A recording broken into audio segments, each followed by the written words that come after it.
You are now rocking with the hottest boxing podcast in the land. True Media Boxing Radio with your host, Coach Malachi Williams. True.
For the thousands in attendance and the millions watching around the world,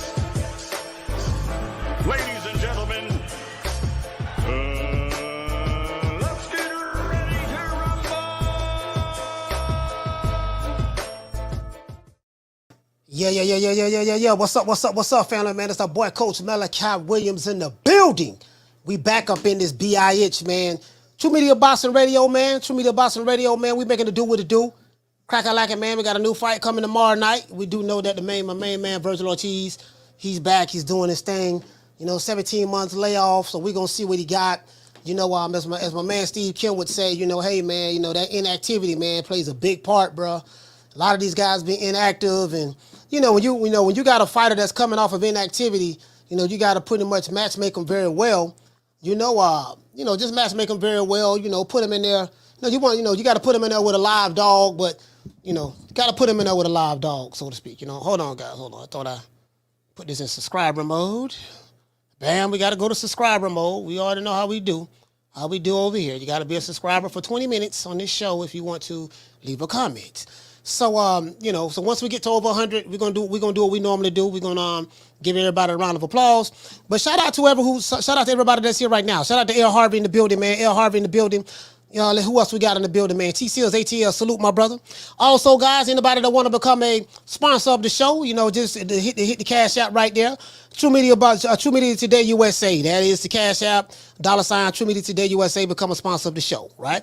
Also, guys, shout out to everybody, man, who just, right now you in the process of, you're doing some things. Shout out to everybody who doing things right now. Just, you hit the ground running. You're trying to make it happen. You're making it do what it do. Something just popped up on my thing. I don't know why this shit popped up. Hey, please, I'm trying to get rid of this shit right here. I ain't trying to refresh now. Why did this pop up? Okay, cool. Sorry about that, guys. Something popped up on my screen. I'm trying to get rid of it. Anyways, yeah, man, y'all just keep, there's something I was taught a long time ago. And, I grew up around a lot of the older brothers, guys who was older than me back in my day and stuff like that. 7, 8 years older than me. But some of the guys who was older, they older than that. They used to be giving 10 years older than me. They used to be giving me all kind of game stuff. It reminded me when I was in the county jail, back in my county jail days. When I was a teenager, when I was in the county jail, I used to have so much fun in the county. Because you're young and, you don't realize the severity of it. We having fun and stuff like that. But I remember a guy told me, he said, man, never make decisions based on someone else's feelings. And how I interpreted that was this. I would never take your feelings into consideration when it comes to making business decisions. That's how I kind of interpret it now. You know what I mean? Look, man, I don't never take, and to break it down in street terms, I never take a nigga feelings into consideration when I'm making business decisions. How you feel, I don't give a damn about how you feel. You get what I'm saying? And we are in the how you feel culture today. That's the culture that we in. You hurt my feelings, and you can't hurt this guy's feelings. You can't hurt the alphabet people feelings. You can't hurt this group feelings, that group feelings. We're gonna cancel you. Man, fuck them. True. Listen, I'm the type of dude, I say what I say, mean what I say. I'm going to stand on that shit. I don't give a fuck what group get offended. The only thing you can do, just don't listen to me no goddamn more. You know, motherfucker gonna come over here, listen to me. I'm talking about the groups. Get offended by what I'm saying, but just like you freely brought your ass over here, you can freely take your ass back to where you came from. You get what I'm saying? Fuck them. True.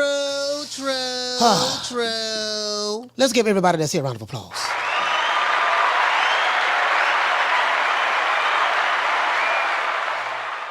You get what I'm saying? I'm here to give courage to the courageless.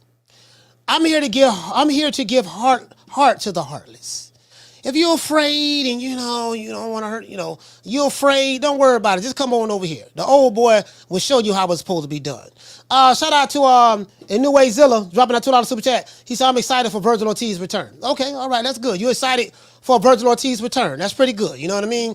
Vergil Ortiz, that's a strong guy. You get what I'm saying? Like, that dude hits hard, bro. Like that, I think he has a perfect record, a perfect knockout record as well. That's a hard-hitting young man right there, Vergil Ortiz. So, he catch it, boy. If he catch it, boy, you know what I mean? So again, I haven't seen him in the ring yet. Like some of these young guys, you just really don't know what they have until they really get in there with a signature, high caliber fight. You know what I mean? So someone who's on that skill level. And that's what I say about Boots as well. Like, I don't know how good he is. He ain't fighting nobody. So, some of these guys, they pass the eye test. They look good, in comparison to who they fighting, but you really won't know until they get in there with a live dog. And I'm not the guy that's going to let a group of man fans, tell me what the hell I'm looking at. Because you got some YouTube channels capping for you and riding for you. I know the YouTube game very well. I know how this shit goes. Right? So, yeah, I ain't falling for that. No, I got to, I have my criteria is he look good, but I got to see what he look like when he in there with somebody. If he messed up with this guy, then that's going to tell me. So far, what I'm seeing is so far so good, right? But, a lot of these fighters are already the A side when they go into a situation. So, and some of these, quite a few of these guys, some of them, they have very well choreographed careers up until this point. Now, once you get past the choreography and you got to get in there with somebody that's on your level, then that's what's going to tell me. Very similar to Oscar De La Hoya. Now, I used to be an Oscar De La Hoya hater back in the day, but one thing I could not hate on when it came to Oscar, I could not hate on his fight selection. Like if I look at the age that Oscar De La Hoya turned pro in 1992, gold medalist, came out of the Olympics in 1992, signed with Top Rank, right? And in those 7 years, from 1992 to 1999, the 7 years, he fought some names. I think he fought some names, bro. Like for real, the 7 year, Ike Cortez, doggone Tito Trinidad. I gotta go back and look because Oscar fought some names. Ike Cortez, Tito Trinidad, Pernell Whitaker. Did he fight Pernell in the 90s? I think he fought Pernell in the 90s. Pernell Whitaker. I thought he lost that fight, but I get it. Pernell was the B side. So, but my thing is that 7 year stretch, he was in there with some like some hell of a guys. And he didn't win them all, he lost Tito Trinidad, but I'm just saying, bro, that 7 year stretch, you don't really see that in today's time. I'm saying like, so you get what I'm saying? So I'm just trying to, and this is why I tell you guys, don't be comparing your fighter because I'm going to hold him to that criteria. Like, he ain't, you comparing him to this guy, but he's not doing what this guy was doing at that age when he was doing it. He's not doing that. So what you're doing is you're creating a smoke screen for your fighter.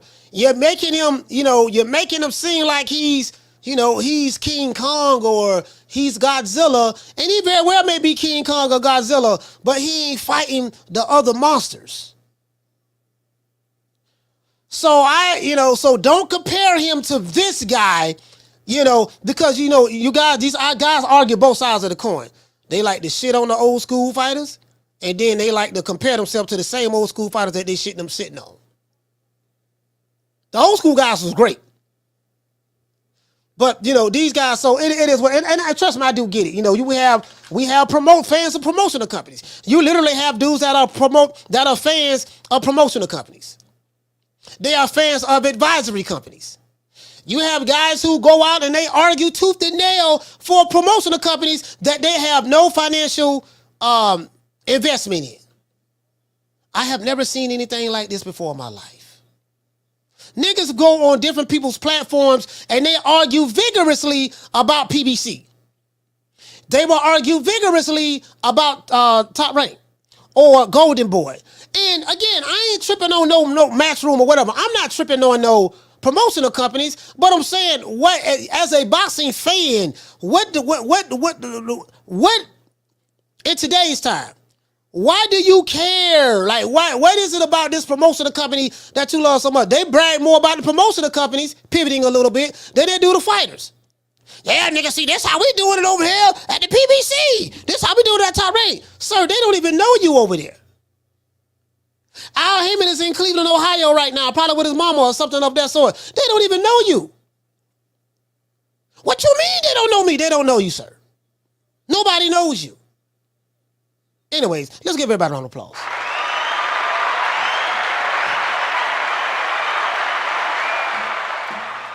These guys, listen. You got grown ass men on social media. They argue for the sake of arguing. Some dudes just are professional arguers. And what you do for a living? I like to argue. Okay, I ain't asking what you like to do. What do you do for a living? I argue for a living. You argue? Yeah, I argue. I go around. All I want to do is argue. Bitch, moan, complain, and argue. You wanna argue? I can't argue with you. You mad. Look at you. You mad. I don't get paid to argue with you. Who is you? You ain't nobody. Anyways, let me read my opening monologue, man. Then I'm gonna give everybody a shout out before we get into the show. Now, the long wait is over. Vergil Ortiz versus Lawson. I think his name is Fredrick Lawson, guys. You know what I mean? After a 17-month layoff, we'll see. Just 17 months of idle time. Vergil was battling an illness, killing himself to make weight. And really, if I'm hearing he's looking real well now. If it does come out, I think it has been confirmed that him trying to make that 147-pound weight was killing him, right? If that is the case, then, he should have been moved up. He should have been moved up, right? Should have been moved up, but this what a lot of these fighters do. A lot of these fighters, they'll, it is what it is, and it gives them the advantage, because they're fighting smaller guys and they're able to rehydrate. This been going on in boxing for a minute, you know what I mean? So, there are high expectations of Vergil Ortiz at Golden Boy. The 25-year-old returns to action after a year away from the ring, and he's fighting a guy by the name from Ghana, Fredrick Lawson, and he's fighting him tomorrow, January 6th. True. This fight will be aired on DAZN worldwide, so if you have DAZN, you can see it. Ortiz, as I said before, guys, is coming off a 17-month layoff and what appears to be a soft touch in his return. Now I heard Oscar and Bernard is, they sent the press clipping out there saying that this guy's a killer. Hold on, wait a minute now. We don't know what he's gonna look like because he coming off of inactivity for 17 months, and that is true. He's been inactive for 17 months. So a lot of times when you're inactive, your timing is off. Just a whole lot of stuff is off. So what I would like to see for Vergil Ortiz is him at least fight 4 times this year. There should be no reason why Vergil Ortiz cannot fight 4 times this year. He should have a fight every quarter of the year. He need to fight tomorrow, and then he need to come back in March and fight again. Fight twice in the first quarter. Then go into the second quarter and fight 1 time in the second quarter. And then go into the third quarter, fight 1 time in the third quarter. That's 4 right there. And then if you want to wrap them up in a nice little bow and get them to fight in the fourth quarter, that'll be 5. But he need at least 4 fights in the fourth quarter. True. Not in the fourth quarter, but this year. You know what I mean? So we'll see what's up. But Vergil Ortiz is ready. It's pretty much he's ready to come back stronger than ever and become a world champion in this sport, says Oscar De La Hoya. He's got the heart and the dedication, and he's on a mission to be a world title holder. We'll see. I know that he will make a statement in this new division against the powerful Ghanaian, Ghanaian warrior, Fredrick Lawson. You know what I mean? The language. He counts in the language very well.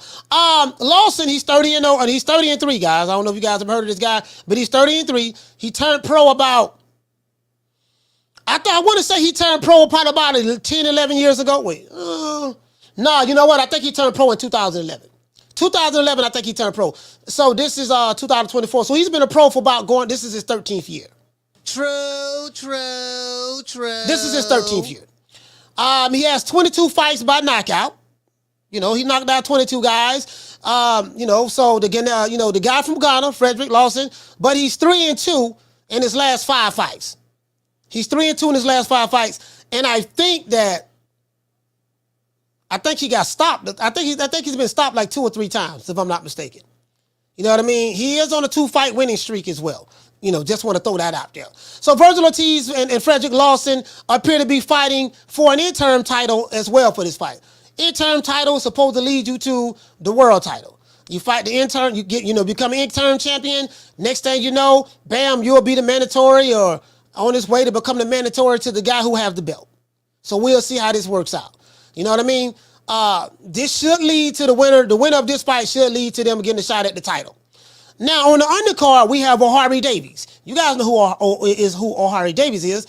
He's a brother out of London. I think he's 140-pounder. He's out of London. He was the guy that was the mandatory to fight crayon-eating, Bugatti driving Rolly Romero. True.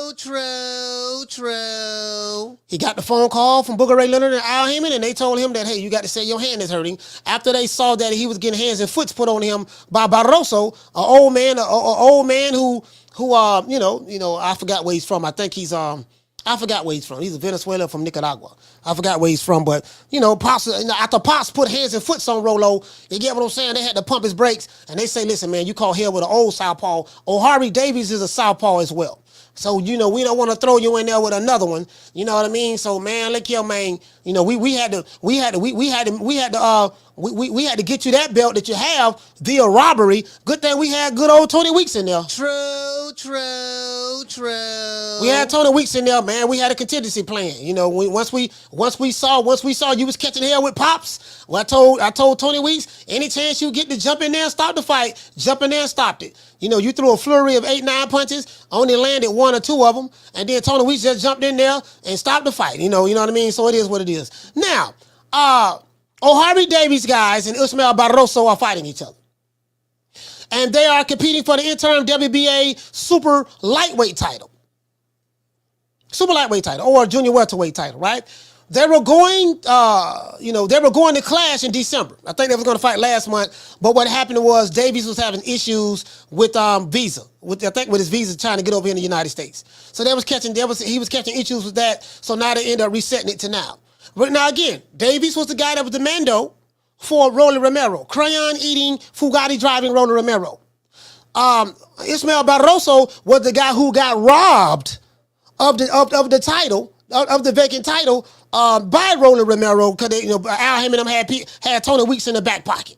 This is what happens when you're not the A side in the fight. When you are a B side in the fight, the only way a B side can guarantee that he wins the fight, he has to knock the guy out. True.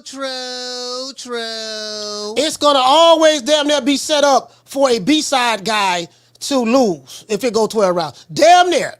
Damn near it's gonna always be like that. We saw that with doggone when Bugatti driving, crayon eating Rolly Romero when he fought doggone Jackson Marinez. Jackson Marinez beat this dude for about 9 or 10 rounds. Outboxing the hell out of this guy. Guess what? He got robbed. True. This is why I like fighters like Terrence Crawford. This is why I like fighters like, what's my main man, the Russian? Baturviev. Even though they be A-sides in their fights. But I like fighters like those guys. I like fighters, especially Beterbiev go all over the world kicking ass. If I got to go to Russia, I'll go over to Russia.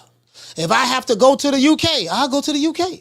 If I have to come to America, I will come to America. It doesn't matter where I go at, because if I'm a B-side, I automatically know what I have to do. The only way as a fighter that you can ensure that you don't get robbed, you have to knock that guy out. True.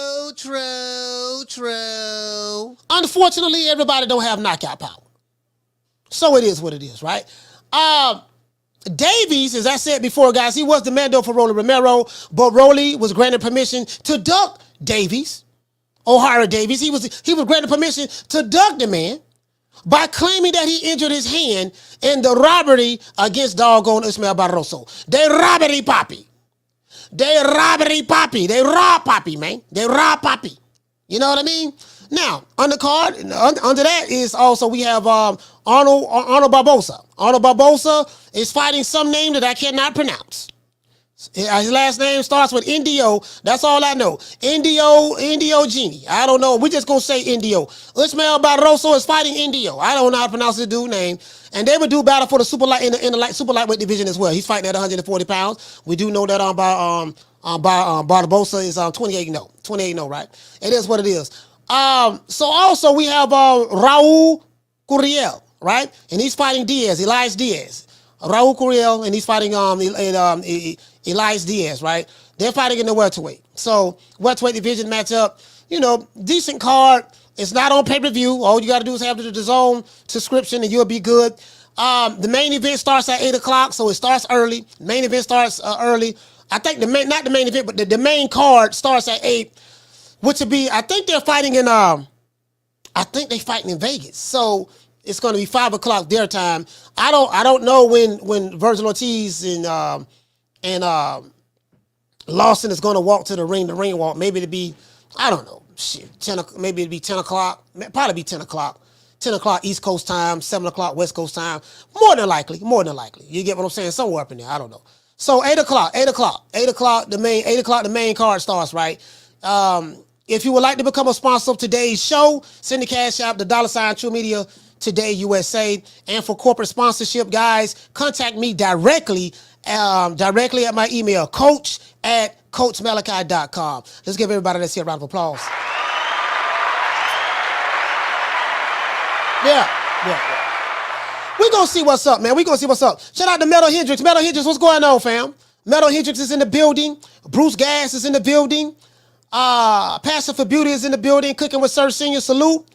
G5, what's going on, fam? Robin V is in the building. Flex BK, what's going on? Flex BK, salute, fam. Shout out to Stephen X, Jamie Rivera, Stephen Brimley, salute to you, fam. Jeff Lucietta is here. Who else we have here? Stephen 47. Shout out to the Outlaw Pugilist. Salute to my sister La Jessica. Metal Hendrix is here as well. Who else we have? Metal Hendrix is here as well. Who else we have? Let's see. Drumming for Life. It is what it is. The Surge, what's going on, fam? Let's give everybody once again a round of applause.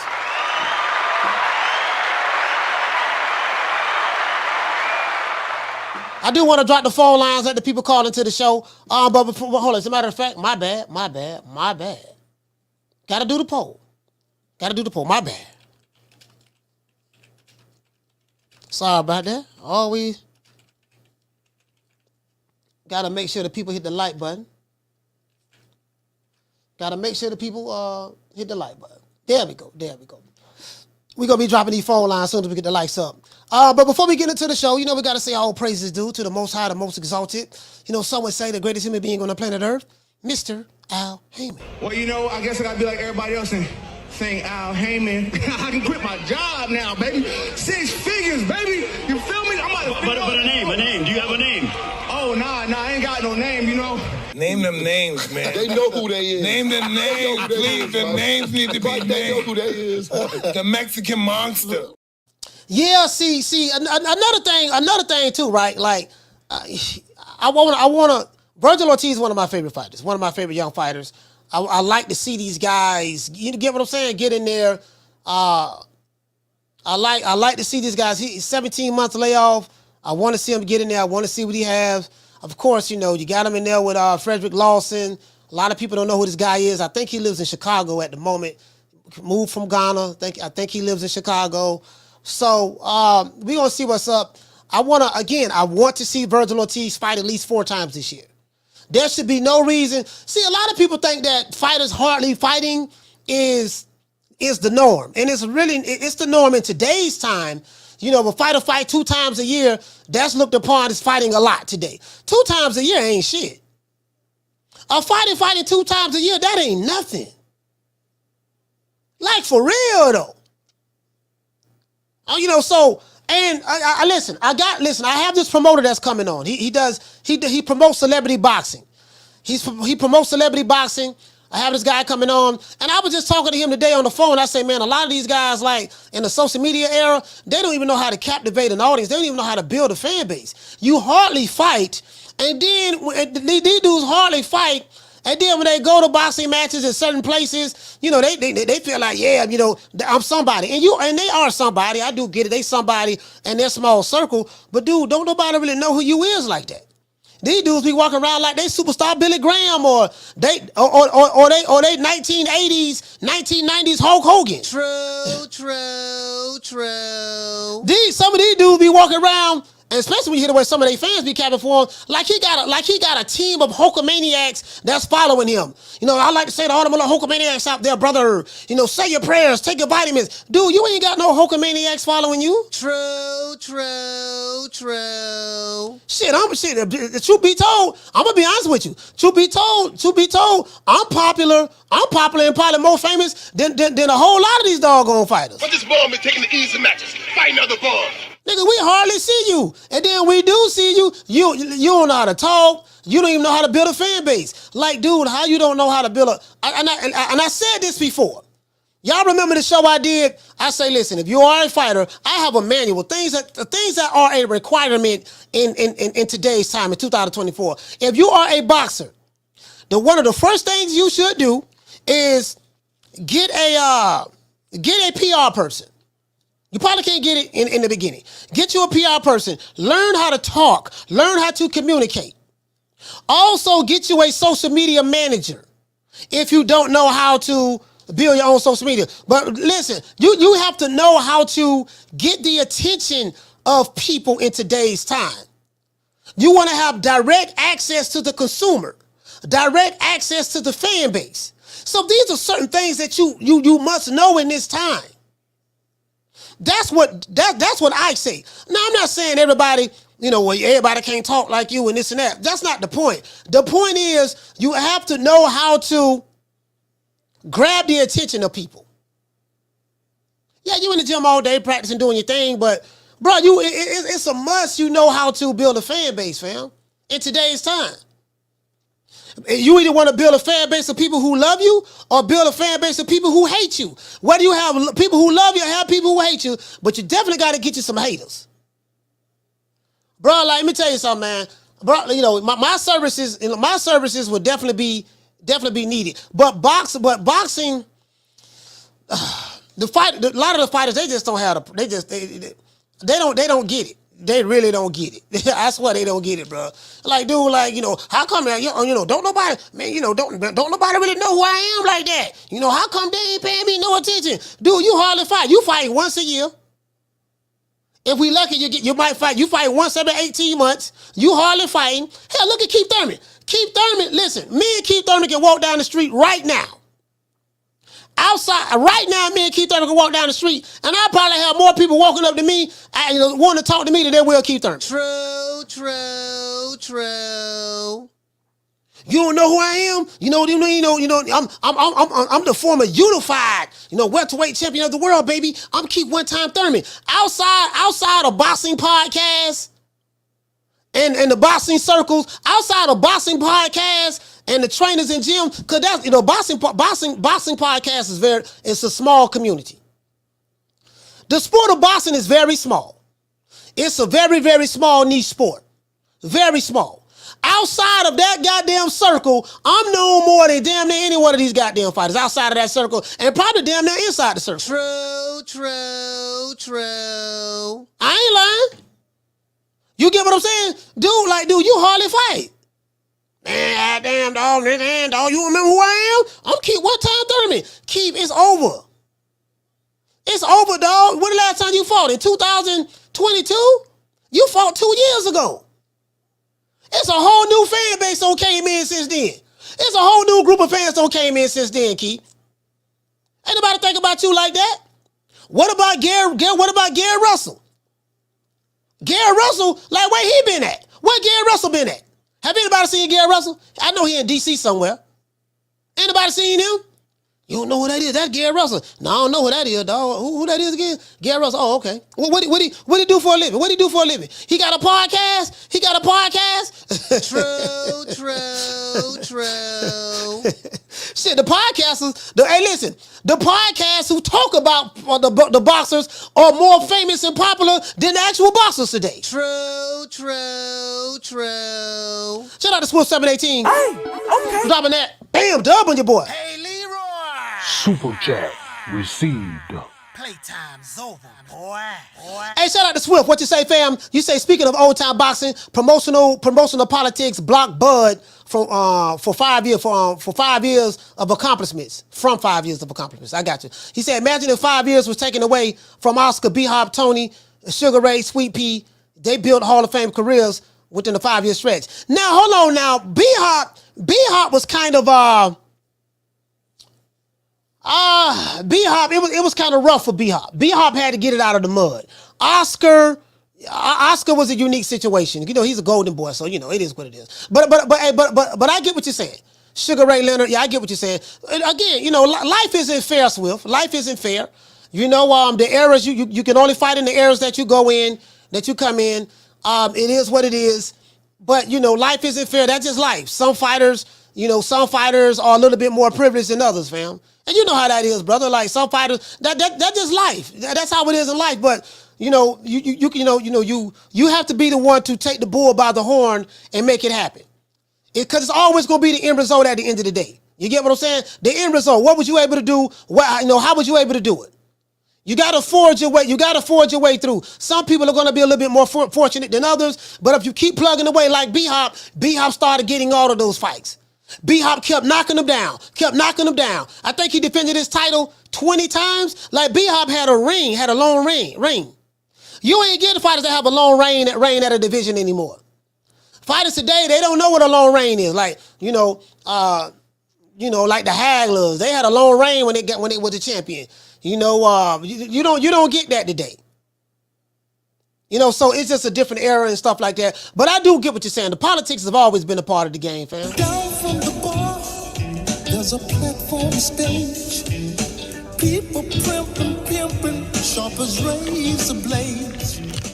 Like, boy, it was rough for B-Hop, bro. Like, B-Hop, it wasn't nothing easy for B-Hop because B-Hop was rebellious. He was a rebel. He was rebellious. He was a rebel. James Toney, too.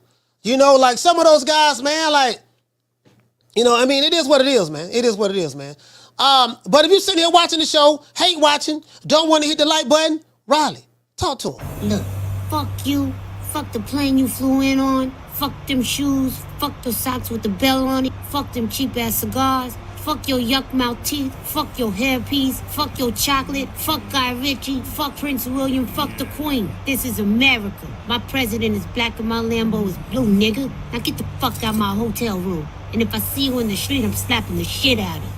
Yeah, man, these dudes hardly fighting, man. So they gotta, again, in today's time, it's out of sight, out of mind. Like, dude, we ain't seen you since 1972. So you can't sit here and tell me about, we ain't seen you since 79.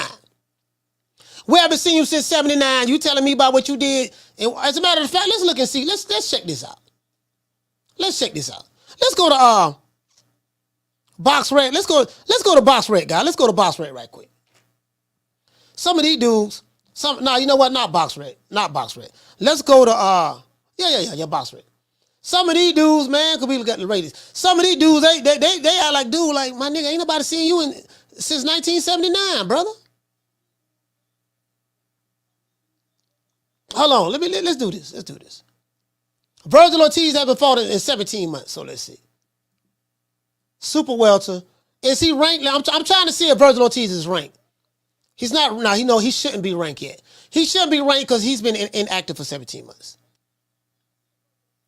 Man, like, bro, in today's time, bro, the worst thing, like, one thing I would say about Tim Tszyu. Tim Tszyu stayed active. I say that. You can, and he's big over there in this country. He stayed active. Tim Tszyu fought 1, 2, 3. That man fought 3 times in 2023, which is very active in today's time. He only fought 1 time in 2022, which was bad. So, yeah, so Vergil Ortiz is some hell of a fighters at 154, bro. It's some hell of a fighters at 154, fam. Like, it's some smoke there. It's smoke at 154. Smoke at 154. You can believe that. Boy, look here. Let me see. Hold on. Let me see something. It's smoke at 154, boy. Let's see. Super welterweight. I think that's super welterweight. Yeah, it's smoke there, bro. They got Tim Tszyu, Eric Salubin, Jamel Charlo, Brian Mendoza, Sebastian Pandora, I don't know. I don't even know how to pronounce this dude's name, man. Kurbanov, Michelle Sotero. Shout out to Slawa. Slawa. I don't know how to pronounce his name. This dude is from Germany. You know, so you get what I'm saying? So it's some dude. They got Big Bad Dennis Hogan there. Josh Kelly. Big Bad Dennis Hogan and Josh Kelly. True. You know, like some of these guys, man, we gotta, you know, we gotta see these guys fight, man. We gotta see these guys fight, bro. We have to see these guys fight. So I told you guys, a lot of these guys ain't active, man. They got to be more active, bro. Inactivity is the death of a fighter's career. When you hardly fight, then you get in there with something that's supposed to be a tomato can, and that tomato can putting hands and foots on you. True.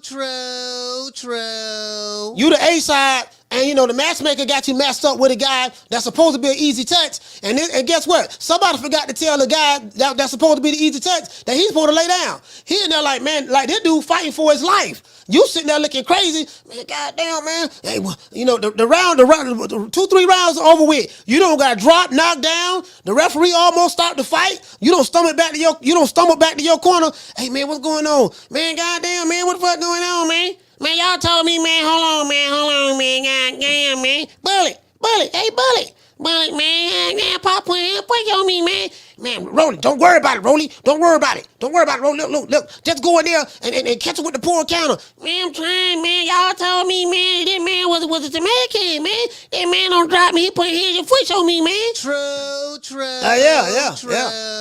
Yeah. You fuck around, you mess around, and you know, you get what I'm saying? Sometimes cause the matchmaker don't always get it right. They pick a guy that's a tomato can, well, he think it's a tomato can, come to find out it's a pork and bean can. True.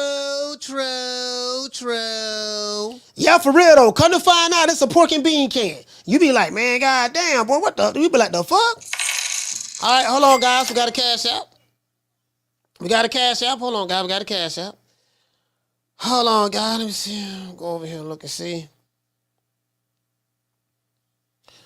All right, man. We got a cash app, man. Hey, shout out to Mark. Hey, okay. For dropping that. Bam, dub on your boy. Hey, Leroy. Cash out. Super chat received. Playtime's over, boy. He said, keep up the good work, coach. I appreciate that, fam. I appreciate that. You get what I'm saying, though? Down from the bar, there's a platform stage. People pimping, sharp as razor blades. Hey, shout out to Eric Young. Eric Young, what's going on, fam? Mello Hendricks is in the building. My sister LaJessica, Felicia Williams is in the building. Hitman 42. Country, what's going on, fam? We got Country here, Stephen X, Dub, Right Side, Gertz, my sister Food Revolution. Salute to you, sis. Hey, you get what I'm saying? Hey. Hey, shout out to Schoolo. Hey,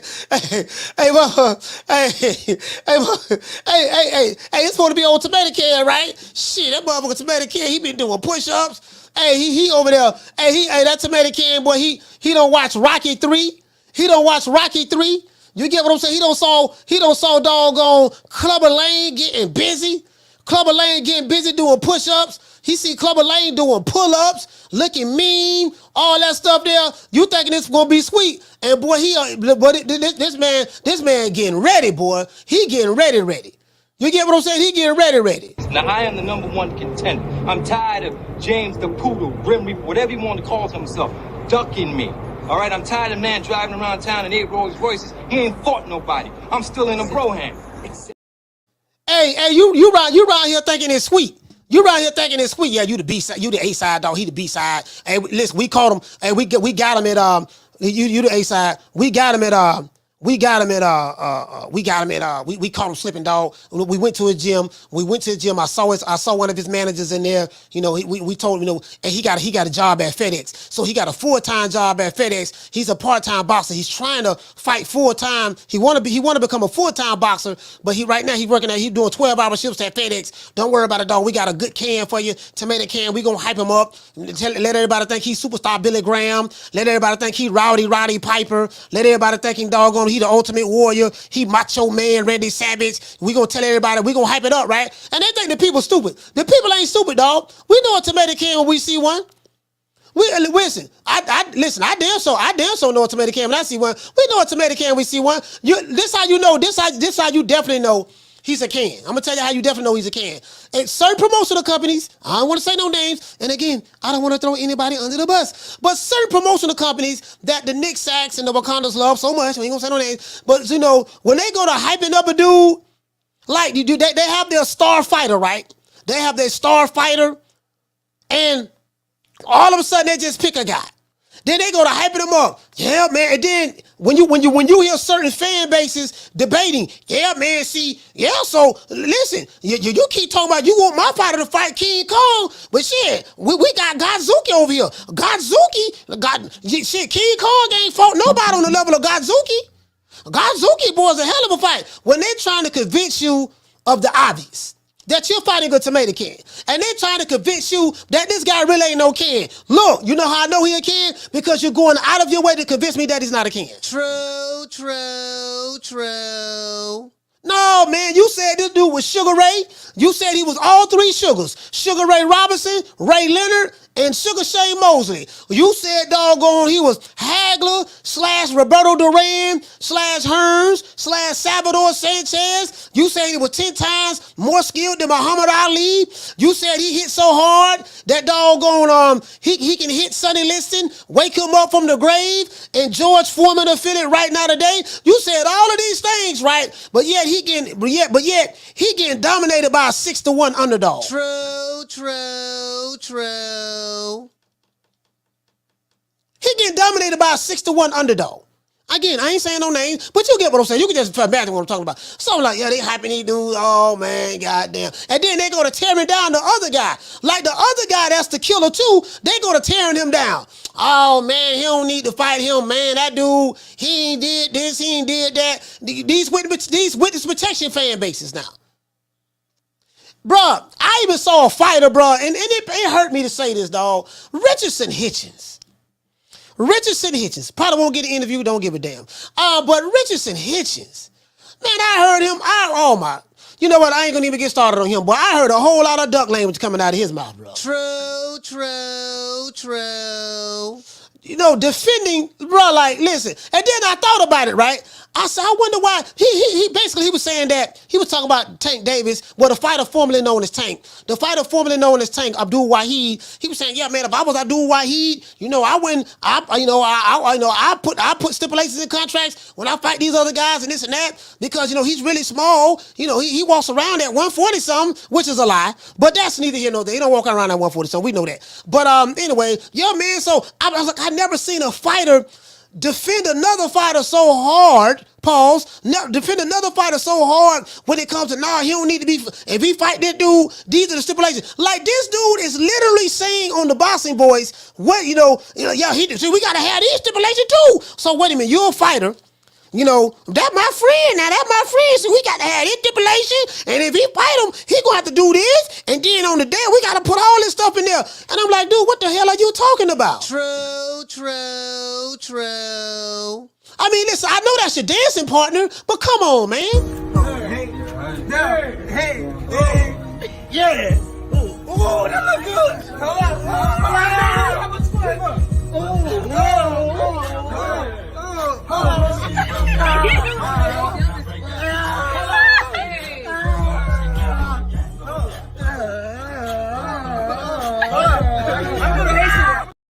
You get what I'm saying? I know that shit. I know that's your dancing partner. You know what I mean?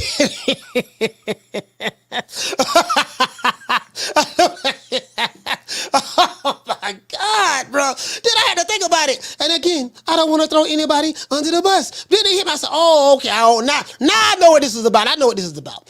Anyways, Vergil Ortiz, guys. Vergil Ortiz, man. I'm picking Vergil to win this fight. You know, again, Vergil got to get more active. He has to get more active. You know, 154, cool. If he looked good, he got Vergil need 4 more fights this year. 4 or 5 times is ideal for me, for Vergil. Shout out to Drew. Hey, okay. For dropping that quarter of a bam dub on your boy. Hey, Leroy. Super chat received. Playtime's over, boy. Hey, shout out to Drew. He say, I love when Coach says, like I said before, and I don't want to throw anybody under the bus. He said, remember, Coach, currency over legacy. I mean, listen, okay, currency over legacy, I get that. But these fighters today, they have to fight each other, dog. Like, bro, listen, these dudes want legacy fights without fighting. They want currency without fighting. Like, dude, the only way you're going to make money and get legacy, you're going to have to become more active. Like, that's the only way. You don't get the currency and the legacy, by not fighting, Down from the bar, there's a platform stage. People pimping, sharp as razor blades. Yeah, man, these fighters today, they around here arguing on behalf of other fighters. Why he should be doing this business wise and this and that. Dude, I ain't got time for that shit. Look here, my nigga, I'm worried about my fights. It is what it is. Look, man, however he handle his business, they gonna do how they see fit. But you ain't gonna see me on here vehemently defending ducking. True.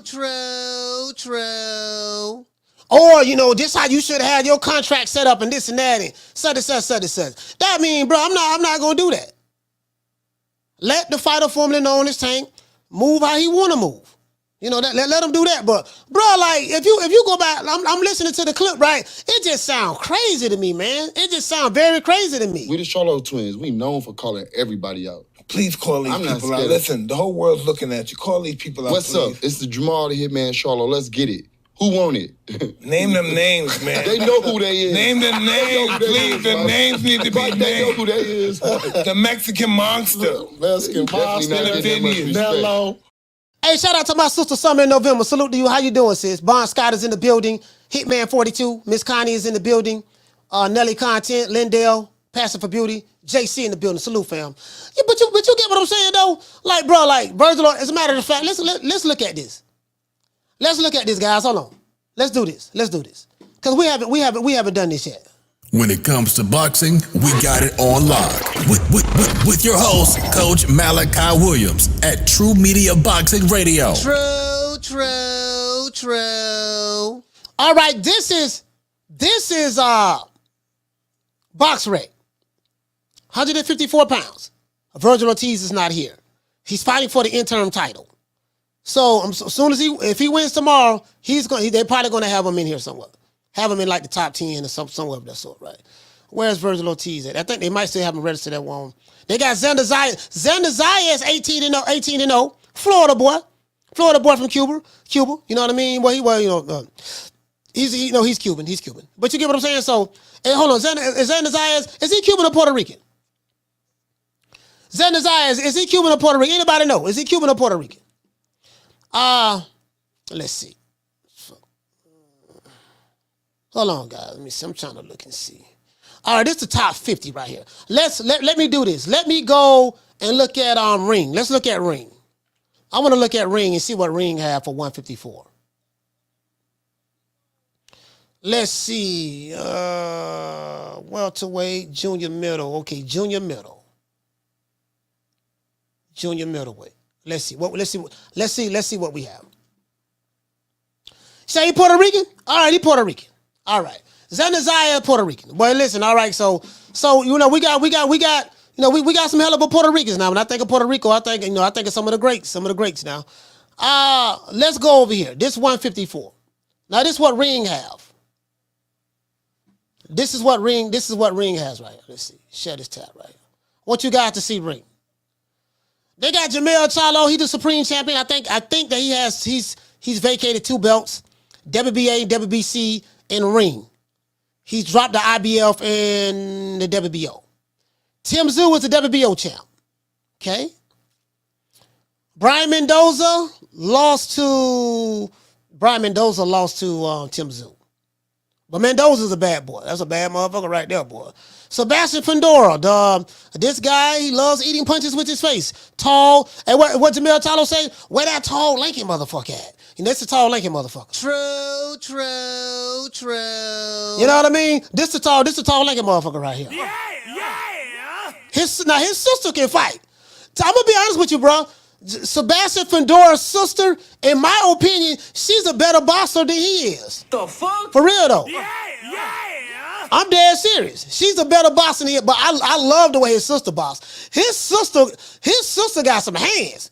She controls distance very well, range very well, really pretty good footwork. She fights the total opposite the way her brother does. You get what I'm saying? That's wrong, That's wrong. He did nothing to you. You know, and this how he got stopped. I think Brian Mendoza put them paws on him. That's how he got knocked out. You know, because messing around, he's 6. This dude 6'7", 6'7" tall. Got a 95-inch arm reach, and he's trying to fight like he 5'4". Well, you know, I guess I gotta be like everybody else and think Al Heyman. You ain't got to try to fight close and get on the inside, dog. Work your jab. You get what I'm saying? Like, why you know? And he learned a valuable lesson from that. He's gonna have to change his game up.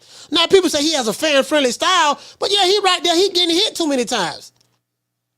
Boxing is about getting hit and not getting. It's about hitting and not getting hit. Nah, but when you fight on the inside, you know, they're going to be trading punches. No, you can fight on the inside and don't be trading punches, i.e. James Lights Out Tony, i.e. Ezra Charles, i.e. Salvador Sanchez, mid-range in and out game, i.e. Julio Cesar Chavez. You know, people, you know, some of these boxing fans today, they think that fighting on the inside, you know, mean that's rock'em sock'em. No, that's how you know they don't know shit about boxing. No, you can fight somebody on the inside, mid-range and on the inside, and it ain't rock'em sock'em. You hit him, but he can't hit you. You get what I'm saying? That's for real, though. True. Shit, you know, but that's the most frustrating thing. It's 2 things that's very frustrating in boxing. If you're fighting a guy that moves around a lot, and you can't catch him, and you're trying to hit him, but he don't want to fight, he's dancing around a lot, that's very frustrating. I.e. Shakur Stevenson versus Edwin De Los Santos. And another thing that's frustrating in boxing is have a guy that's mid to close range, right there where you at, and you can't hit that motherfucker. True. Swinging, dog, I'm swinging, but he don't blocked it. He blocked it with the shoulder. He don't slip, went to the weak side. Came and hit me on the body. When I try to come over with my left, he ducks up under it. Come back and counter me with a left hook. Then when I come back and hit him, he blocks the shot. Come back, when he roll back over, bam, he catch me with a right cross. Like, bro, you swinging, but you hitting him on the shoulder. He catching with the glove. He's slipping. You know, like he's swimming. It's called swimming and not getting wet. True. Do you get what I'm saying? Bro, like, you ain't got to be catching punches with your face. That's a fan-friendly style. No, that's a dumb style. True. Erickson Lubin, you got Erickson Lubin here. Jesus Ramos. People talk, listen, let me tell you something. This guy right here is huge. Jesus Ramos, see this guy when he rehydrates. On fight night, do you see how big this dude is on fight night? This dude look like he about easy 175. He look like a light heavyweight. He look like a light heavyweight on fight night, bro. Hey, Passion for Beauty. Shout out to Rebel. Rebel, what's going on, fam? This man look like Jesus Ramos look like a light heavyweight, a super middle to light heavyweight on fight night, bro. Watch when he fight again and watch how big that dude look, man. They talking about, yeah, man, weight bullet. Like this dude here, I'm just saying. Now he make the weight. He make the 154-pound weight. But, you get what I'm saying? It is what it is. I think Tony Harrison done retired. I think he done retired, to be honest with you. So, I mean, listen, Virgil, I think once Vergil Ortiz win, if he win the interim title, they're gonna put him over here. This dude here from Ukraine, Michel Soro from France. Yeah, they're gonna put him in here, probably put him in here somewhere. Take one of these sapsuckers out. They're gonna take one of these sapsuckers out. Put him in there. I don't know what this is the ring. I don't know if the ring will do it. I'm pretty sure that that box rec will though. I don't know if the ring will do it, but I'm pretty sure that box rec will. I'm pretty sure that he will. Let's see. Do we got the lights up? All right, we got over 200 likes. We're finna get ready to drop the phone lines. When it come to boxing, y'all know what time it TI is, man. We're gonna make it do what it do. Vergil Ortiz is back tomorrow. I'm anxious to see Vergil Ortiz. As I said before, guys, I want to see this guy become more active this year. We need 4 to 5 fights out of Ortiz. None of this, these fighters hardly fighting once a year, once every 18 months, twice a year. Like, bro, dude, like twice a year is laughable to me. But twice a year is looked upon as active in today's time. Yep, that's right. I'm running things. Cream corn. That's why they call me that. Smooth. I got more measure for your pleasure. Stick with me, baby. I'll have you farting through silk. And let a nigga mess with me. I'll jump on him. All 93 pounds of pure dynamite.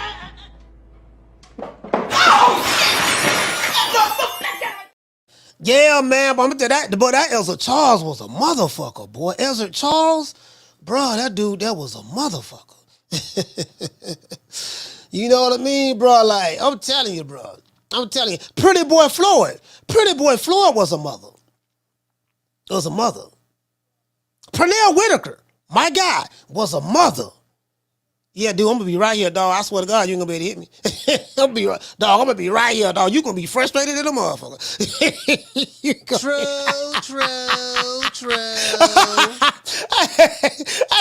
Hey, JC. Yeah, dog, I'm gonna be right here, dog.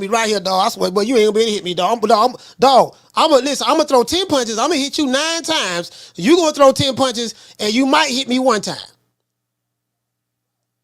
When I say hit, you ain't gonna catch me clean nowhere. You gonna catch him on the shoulder.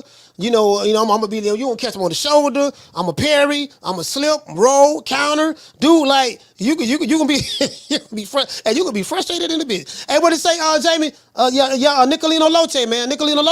That, yes, sir. Salvador, the great Salvador. Shout out to Brady 12 in the building. Knockdown 305 is in the building. Bon Scott is in the building. Who else we got? VA Money Group is in the building. VA is in the building. Okay, shout out to VA. Hitman 42 is in the building. Let me get ready to drop these phone lines, dog. My bad. I'm sitting there talking. Let's get ready to drop these phone lines. Sorry about that. You want to talk some shit? Call me. Start some shit, bitch. Sup, fool? You gonna talk shit about me, homie? Where you from? Hundreds of niggas is waiting for your motherfucking call, and they all talking shit about you right now. Call the coach at 530-494-9636. We waiting on your bitch ass. Hey, shout out to my brother Dantes, man. Dantes, what's going on, fam? Salute to you, my brother.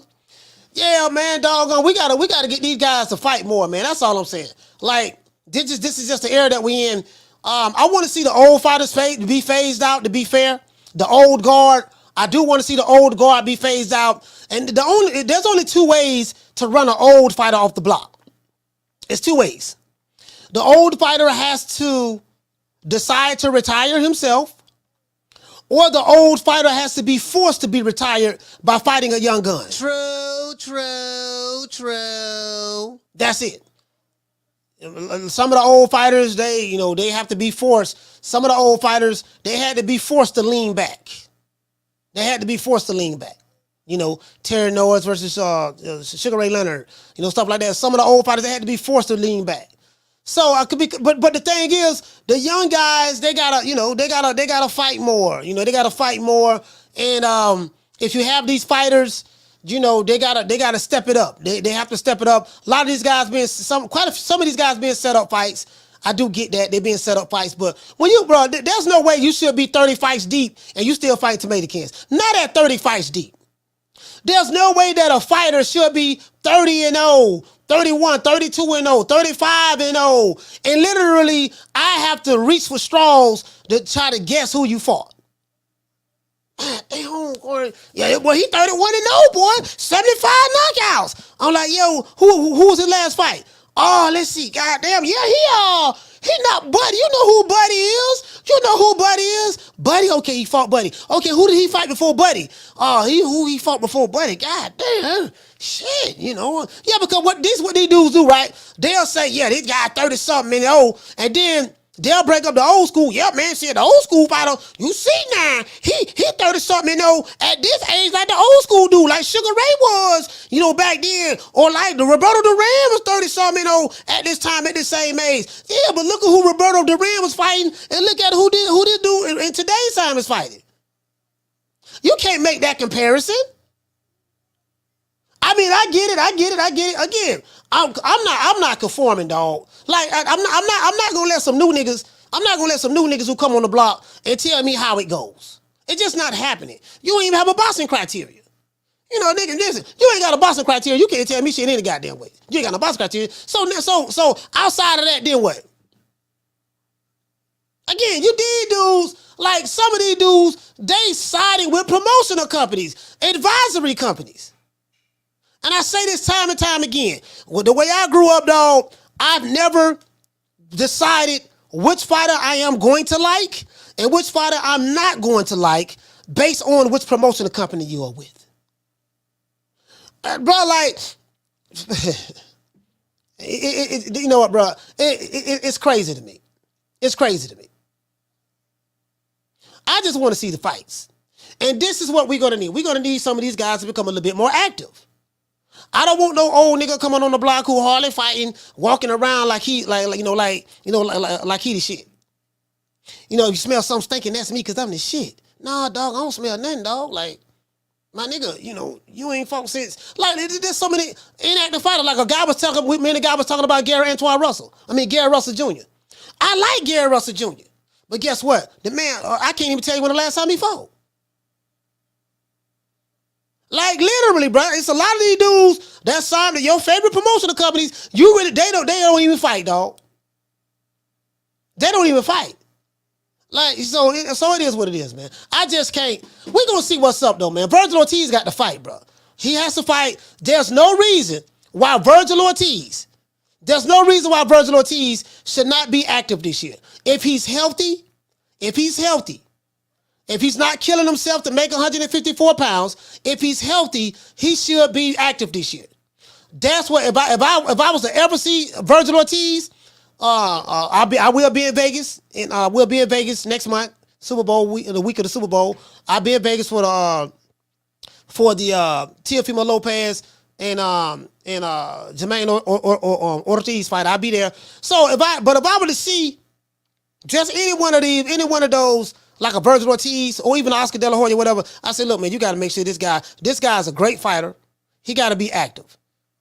Just make him active this year. If this going to be a get-back year for him, you guys know how Keith Thurman say, this my get-back year. This year, this my get-back. And then when he come back, 18 months later, go by, he coming back to fight again. Yeah, this my get-back. This my get-back year. Dude, like, man, there's a whole new fan base on Kane in the 18 months you've been gone. The 2 years you've been gone, Keith Thurman, the 3, 4, 5 years you've been gone, there's an entire different fan base that's here now. They don't even know who the hell you is. If the people don't put the camera in your face, they won't even know who you is. Did you get what I'm saying? So I just want to see these dudes. If you the old guy, you the old fighter. You know, again, like I'm gonna give you a perfect example. Like we have a new wave. I think we have a new wave coming up in the welterweight division. Crawford and Spence has to go. Go to 154, fight the big fights, whatever y'all gonna do that. I want to see these new guys coming up, see what the hell they gonna do. Now, once you get rid of Crawford and Spence out of the welterweight division, I don't think there's nothing really there, to be fair. Ain't nothing there. You get what I'm saying? But these guys have to fight each other. Mix it up. There's no reason why these young guys shouldn't be active.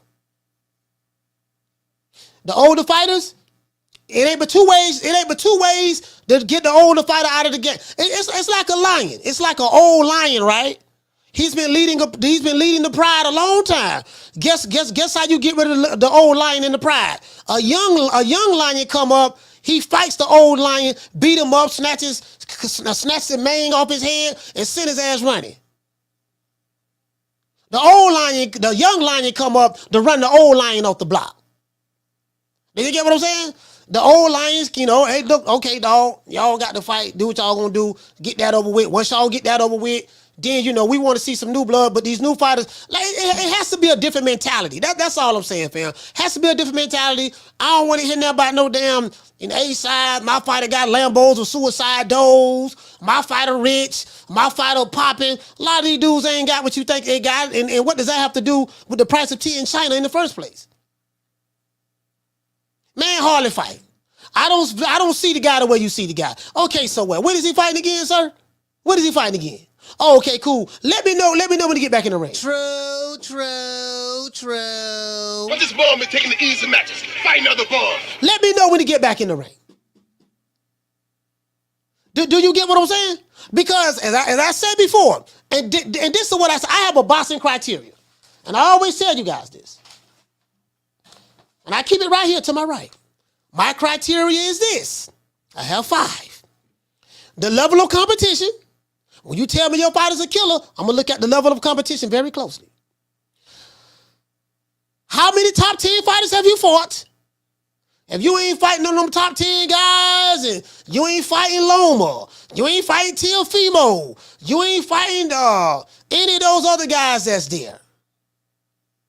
You ain't fighting the Shakurs. You ain't fighting the Tanks. You ain't fighting the Ryan Garcias. You ain't fighting the Matsubara Matiases, the Devin Haney's. You ain't fighting none of these guys. But you telling me you the best you the best fighter in that division. True. Have you fought these other dudes? Man, I ain't got to fight them. I'm the A side. Okay. Did you dominate the weight division? If you've been there for years, let's say you're a fighter and you've been in one weight division for years. And okay, some fighters do go through politics. That is true. Some guys do go through politics and they can't get the fight because you have advisory company over here say, "Hey, we got all of the fighters, so we gonna play keep away from you." That does happen. We've seen that happen with Crawford. But then, and then what happens is when the rubber finally hits the road, outside of that, if you was there for years, did you dominate the division? Nah, I ain't have to fight that dude, because that dude there, he don't bring nothing to the table. But Pork Chop Willie brought something to the table. You fought a bunch of pork chops, beans and weenies. You fought a bunch of oysters. You fought a bunch of sardine cans, Vienna sausage cans. And you telling me that you the best in that division, but you ain't fought the other guys in the division. And you want me to believe that because you have a handful of YouTube channels and man fans online that's arguing your point for you. True. It doesn't work that way. How many career-defining fights you have? I got a whole bunch of career-defining fights. Who you fought? Let's see. I fought beat Mojo Jojo. That was a career-defining fight. Papa Smurf. That was a career-defining fight. Let's see. I mean, who it was? I beat Snarf from the Thundercats. That was a career-defining fight. Let's see. Whole Head Cheese. That was a career-defining fight. Sir, respectfully, I don't know who any of these motherfuckers is you talking about. True. These dudes ain't nobody. And did you fight the best in the division? I ain't got to fight the best in the division. I'm the A side. 60-40, 70-30, 80-20, take whatever we give you. You ain't fighting the top guys in your division, but you trying to convince Coach Malachi that you and your fanboys, you and your man fans, that you are you Godzilla. You got Godzilla and King Kong a movie finna come out, right? What have you seen in that movie there? And before that, you had King Kong versus Godzilla. You saw King Kong and Godzilla fight each other. You didn't hear, and then they had Megalodon in there. You didn't hear doggone Godzilla talking about, no, Nashi, hold on now, I ain't trying to fight King Kong. I want to fight Papa Smurf. I want to fight Snarf. I want to fight doggone Snarf of the Thundercats. I want to fight Bubbles from the Powerpuff Girls, Mojo Jojo, Pork Chop Willie, Whole Gay Cheese, Chico Stick. I want to fight them. Listen, when Godzilla come around, Godzilla want all the smoke. True. Godzilla ain't ducking no smoke from no other monsters. Since you trying to tell me you'll fight a Godzilla. Godzilla ain't ducking no. Godzilla don't use duck language. King Kong ain't duck no smoke from Godzilla. He like, my nigga, I know you the king of the monsters. You're a fire-breathing, radiation-breathing dragon, but I ain't worried about it, dog. We finna fight. Nigga, Godzilla like when King Kong like, nigga, what's happening? Now, we do know Godzilla won at the end and he spared him, but that ain't the point. He said, what's happening? Now, guess what? We got a movie coming out 3 months from now. King Kong and Godzilla finna fight 2 other monsters. They finna fight 2 other monsters. They ain't fighting Mojo Jojo. They ain't fighting Pork Chop Willie, Hobo Sam, Show That Big Nuts. They finna fight 2 more monsters. They finna fight 2 killers. Your fight ain't doing that, sir. So stop comparing them to those guys. True. Don't compare your fighter to those guys. I ain't trying to hear that. Who you think he is? DJ Quick? No, huh? No, I ain't saying King Capri? I didn't say that. Oh, you must be Jimmy Walker. Blue, you ain't nothing. You don't deserve nothing. You don't get nothing. You get what I give you. I got a contract between me and you that say you do what I tell you to do. Therefore, shut the fuck. Don't say nothing. Don't speak to me. Don't look at me. I just want money. You know, I just said. Blue, if I raise up, gonna be trouble. Trouble. I'm walking off. Yeah, I just ain't trying to hear it, dog. I'm just saying for me, I ain't trying to hear it. Like I destroy these guys. I destroy these guys' argument. It's too easy to destroy these guys' argument. Their arguments are so flawed. Listen, the arguments is so flawed. And the reason why it's so flawed because they use non-boxing arguments to prove a boxing point. You can't use non-boxing talking points to prove a boxing point to me. Because it's always going to go back to the criteria. Do you have a boxing criteria? No, I ain't need no boxing criteria. Nigga, what's the name shot a video on how great my fight is? And he got 180,000 subscribers. Sir, what does that have to do with the price of tea in China, sir? Well, everybody in the comment section, we pro promotional company. Sir, what does that have to do with him fighting other top guys? He ain't got to fight them dudes. Them dudes ain't no top guy. You know, that dude ain't nobody. But you got a, Carla, hold on. That dude ain't nobody, but you got a sardine can over here you finna fight. Yeah, but that sardine can thump, boy. That sardine can, boy, I'm trying to tell you, boy, that sardine can thump. Okay, so you justifying the sardine can, but you ain't trying to fight the Godzilla? You ain't trying to fight Megatron? You don't want no smoke with Optimus Prime? Damn, niggas, will you at least fight Bumblebee? Okay, you don't want Optimus Prime, you don't want Megatron. Do you want to fight Bumblebee? What about Starscream? What about Soundwave? What about Rumble? What about Ravage? Come on, man. Caller, what's your name when you calling from? What's up, Coach? It's Coach Eddie from the ATL. Coach Eddie, talk to me, man. Hey, yes, sir. Salute to all the tenderonis today. I'm glad I'm seeing some more pictures in the chat. And Coach Eddie sure does appreciate it. Y'all keep posting them pictures. But, Coach, I think they done picked the wrong can, Coach. So I got some spies over there in Africa. They done picked the wrong can. And, you talking about the Lawson? You talking about with Lawson, Fredrick Lawson? Yeah. Yes, sir. Because for what I've been hearing, he went back to the motherland to train. See, and he went in there. He was drinking that stuff Wilder was drinking, and he summoned his inner John the Beast Mugabe, and he got Bazooka Cortez, and he also summoned Azuma Nelson the Professor. He also talked to Shaka Zulu, Marcus Garvey, Nelson Mandela, Hannibal from Barker, and Haile Selassie. So right now, I believe that the Mexican assassin is in trouble right now. Ortiz has picked the wrong can because this fight right here is for all the colonizers.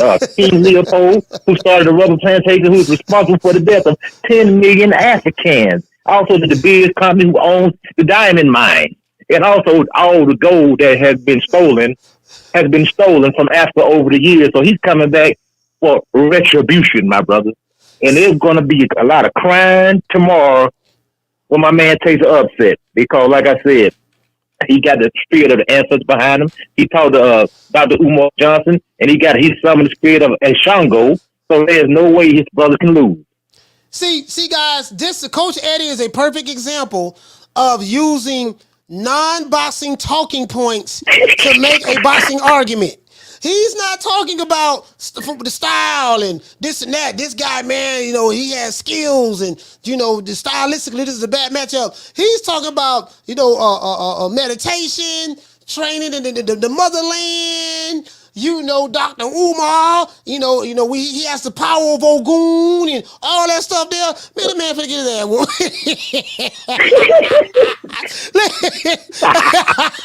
Hold on now. You remember Shaka Zulu? You remember Shaka Zulu was training up in the mountains? He was up there training and doing his boxing move, and he took the spear and broke the spear over his knee and threw it on the ground. And they ran barefoot. That's what he been doing. He been running training barefooted. So, and also Zuma Dustin. He watches the Zuma Dustin. Watch all put up Ike Cortez. He said, Ike Cortez fought Oscar De La Hoya, so he come back for revenge. He did that now. He damn did that. He fought, so listen, I felt like Oscar De La Hoya lost that fight. Myself. Exactly. You know what I mean? Hey man, but shout out to Coach Eddie, man. Hey, salute to you, my brother. Yes, sir. ATL, stand up. But you get what I'm saying, though. Yeah, like, bro, I ain't gonna say a lie to you, fam. It's hard to hate Oscar De La Hoya, boxing career. I tell people time and time again, you can talk about his personal life, you can say this, you can say whatever you want to say about his personal life, boy. But his boxing career, you can't hate on that. As a matter of fact, I'm pulling it up right now. I think he got 6 losses. De La Hoya got 6 losses. Yeah, he ain't got but 6 losses in his career. Hold on, guys. I'm pulling it up right now. I'm trying to catch him from 90. Bro, between 92, he turned pro in 92. Between 92 when he came out of the Olympics, the golden boy. Boy, between 92, the doggone, that 7-year stretch, 99, man, shit. This dude right here, man. This dude right here, bro. Doggone De La Hoya, I'm trying to see. Hold on. John Molina. Jesse James Leal, Julio Cesar Chavez twice, Pernell Whitaker, Miguel Gonzalez. All right. Hector Camacho, Julio Cesar Chavez again. Okay, Ike Cortez at 99, Obakar, and bro. Let me show y'all this. This is in 1999. This is 1999 alone. Look, y'all look at this here. Julio Cesar Chavez, that's 98. But just look at 1999. I'm going to show y'all this here. This De La Hoya. This De La Hoya. Hold on. Sorry about that. Hold on. This De La Hoya. I'll call her, hold on. Sorry about that guy. This De La Hoya. The man fought Ike Cortez, Obakar, and Tito Trinidad. Just think about that. Ike Cortez, Obahar, and Tito Trinidad. You ain't got too many fighters doing the equivalent of what Oscar's doing right here. Not too many fighters doing that. You would have to know who these guys are in order to understand, in order to visualize the picture that I'm painting for you guys. I'm saying the ones who don't know. Caller, what's your name when you calling from? What's up, Cuz? It's Dad from Florida. Dad, talk to me. Yeah, Cuz, I got a question. I know you got nothing to do with the topic. It's what do you think about this fight? So I would like to see the Mark Rose versus Navarrete, the one who fought Casacio. Navarrete, yeah. And that's at 130. Yeah, you would like to see that fight? I think that'd be a good matchup. I was thinking about that. Like, cause I know they both got a belt. I think Mark Rose do got a belt. I don't know what belt he got, but he got a belt where he knocked out Hector Garcia. Mm-hmm.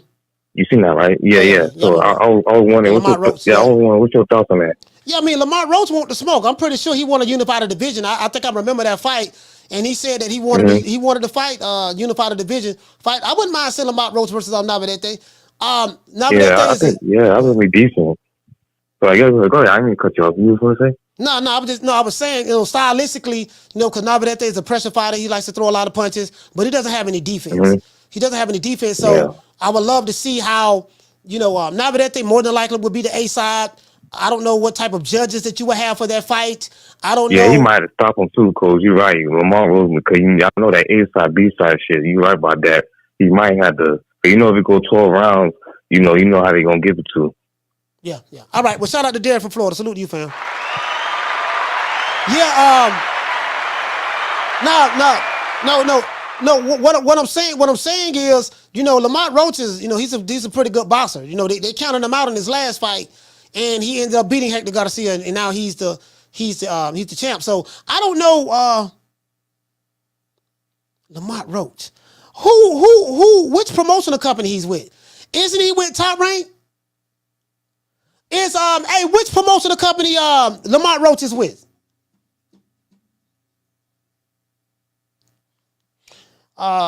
Next gen say Oscar Cook, Pernell Whitaker. Yeah, I ain't shit. Whatever.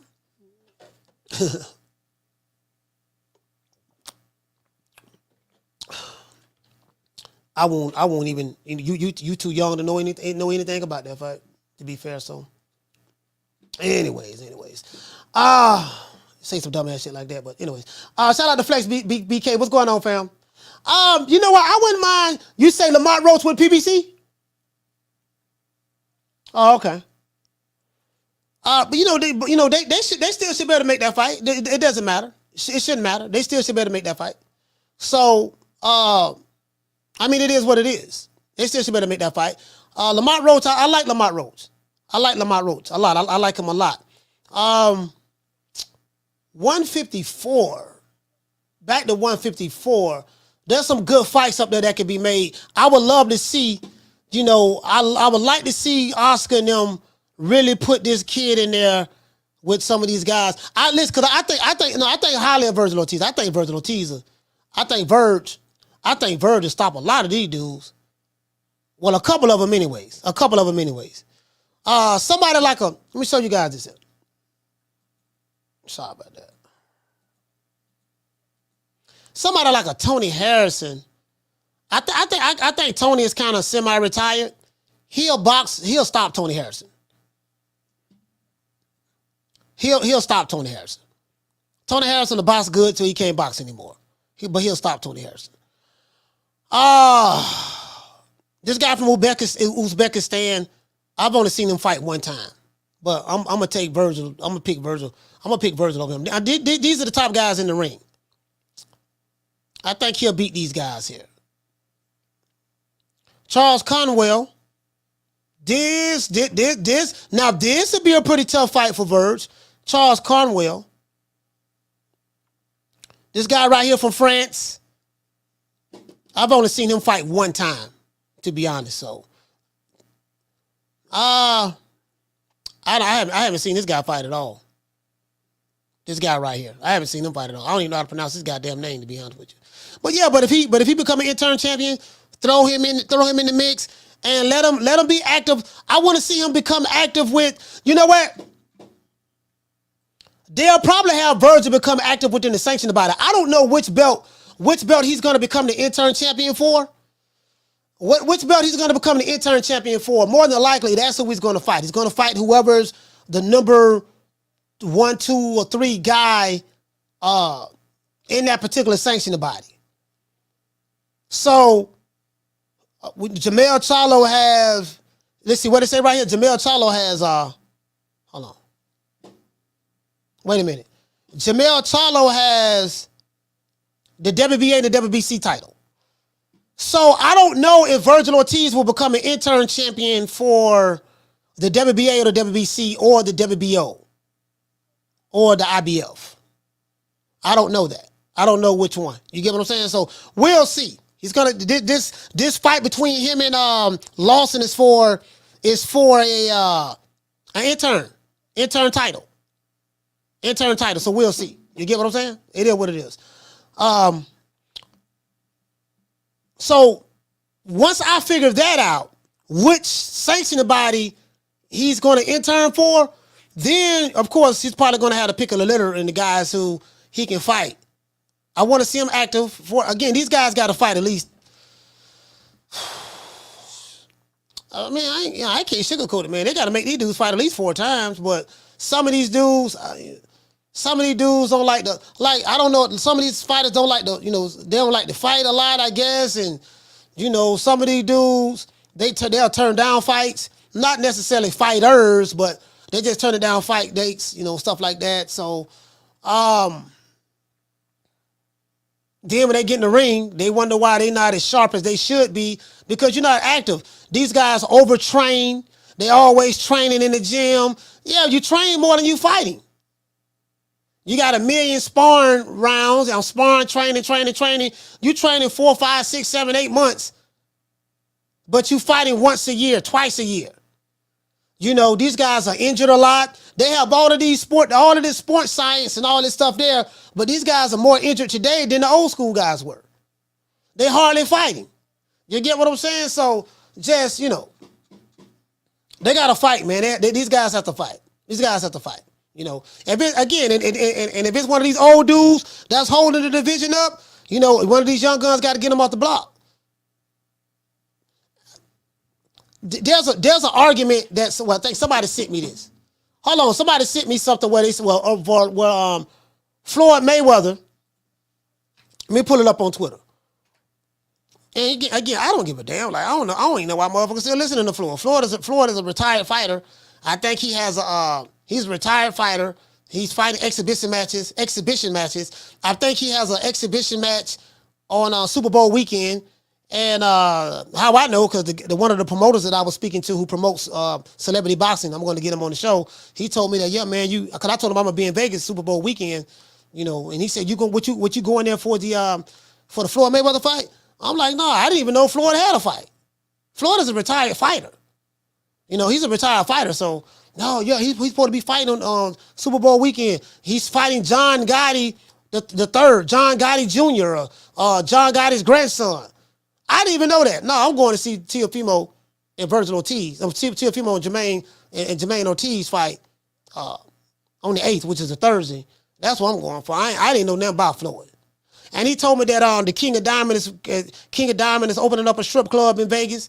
I think he was telling me so many, like 60,000 square foot strip club. I say 60,000 square foot. He was telling me all the other stuff I didn't even know about. So I'll find out some more stuff because I'll be in LA on the 26th, of this month, hanging out with my dog, Freeway, and then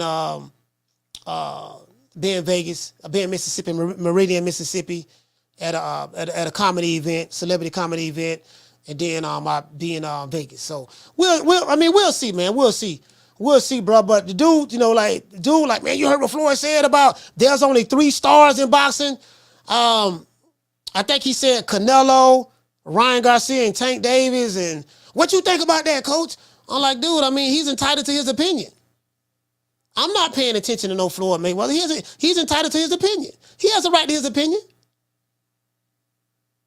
Like, like everybody else has a right to their opinion. Boy, right, they showing, oh, Lord, boy, look at here, boy, boy, they showing a dog. I want y'all to see something. Hold on, I want y'all to see something. Y'all see that right here? There you go. Final time, these 2 gentlemen will look into. There go Barroso. On Hardy Davies. Your co-main event, WBA interim super. There they go. Caller, what's your name? Where you calling from? Hey, Mo, what's good with you, Slow? Ron Boy Fresh, talk to me, fam. Yeah, this whole Vergil Ortiz thing, I already predicted that Vergil going to be a champion, either at 154 or 160. Before the year's out. Expect Vergil to fight at least 3 or 4 times this year, man. Everything is lined up for Vergil to get a shot at the belt.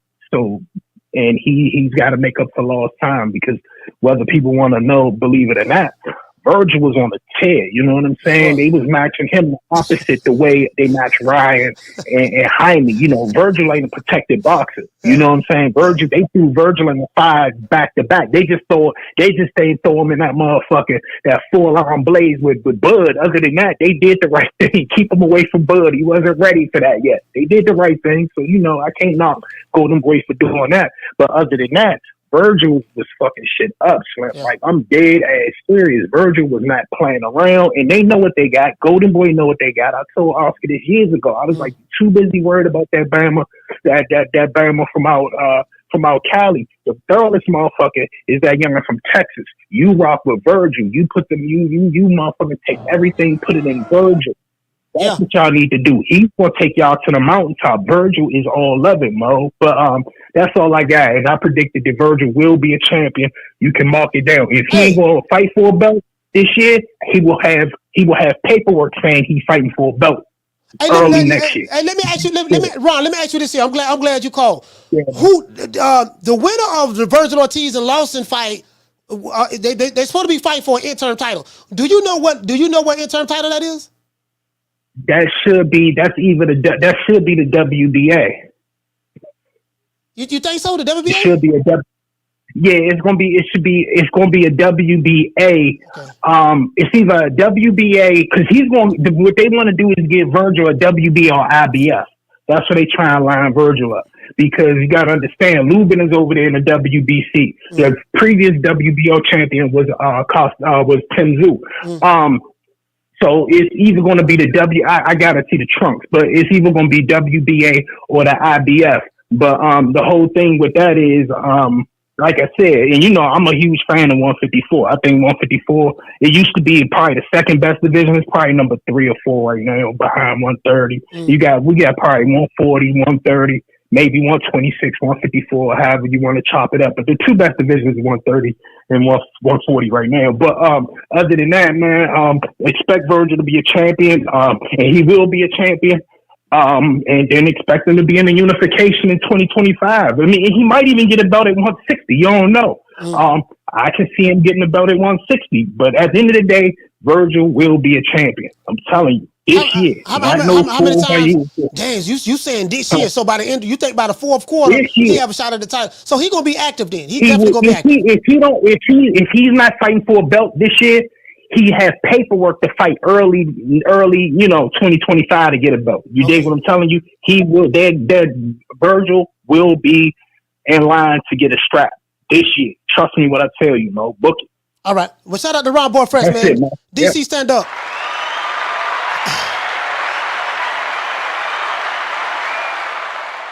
Yeah, like, I'm gonna tell you something, man. Like, some of these young guys, like, they can dominate. They can definitely, he's new at 154. He can have a nice little reign at 154 if he's able to keep that weight, continue to make that weight, and don't get sick. I think he should. He can have a nice little reign at 54 or 60.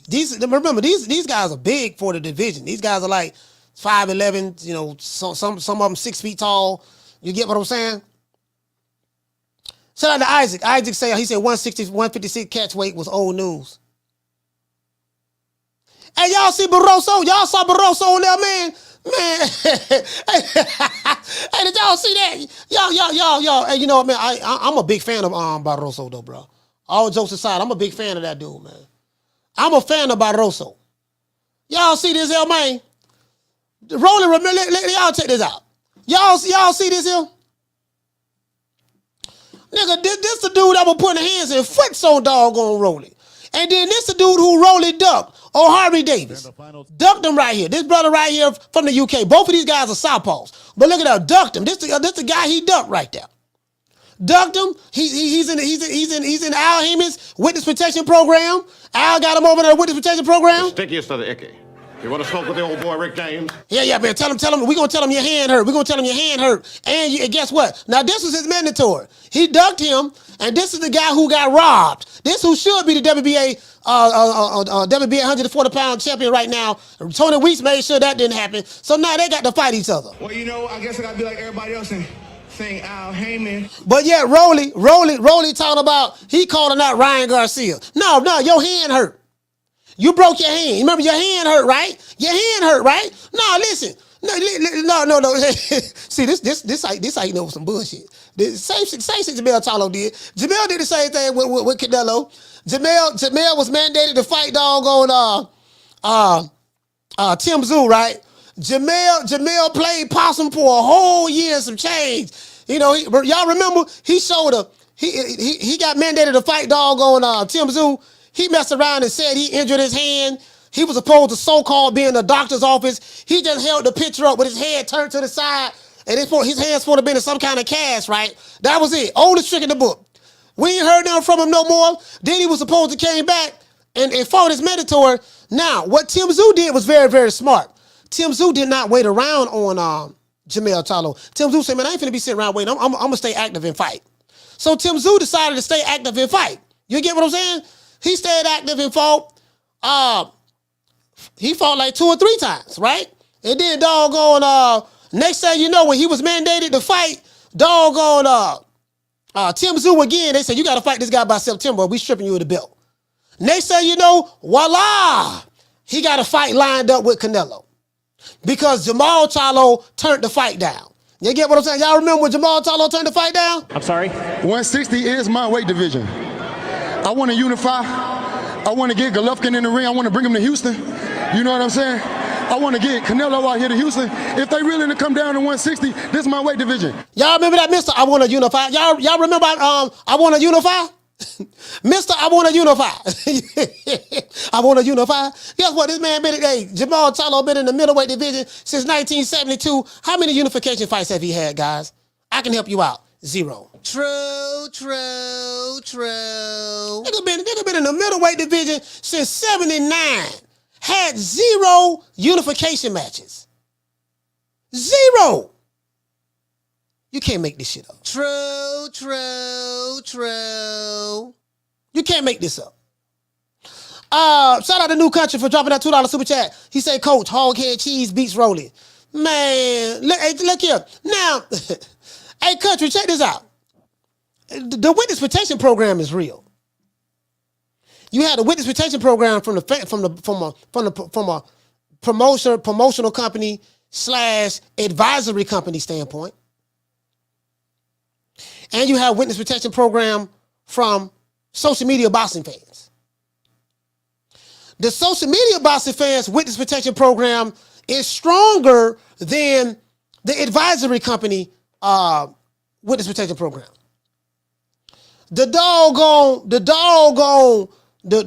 online, bro, I be sitting back watching some of these dudes on Twitter. I never get involved in these discussions and conversations because I'm not going to argue with people who I think that's beneath me when it comes to boxing knowledge. I just sit back and just watch them and oh, this what they talking about? I take my notes and all that stuff. Oh, this what they talking about? And I listen to their non-talking points. They use non-boxing talking points to make a boxing argument. I want you to think about that. They use non-boxing talking points to make a boxing argument. It's everything other than when we gonna fight.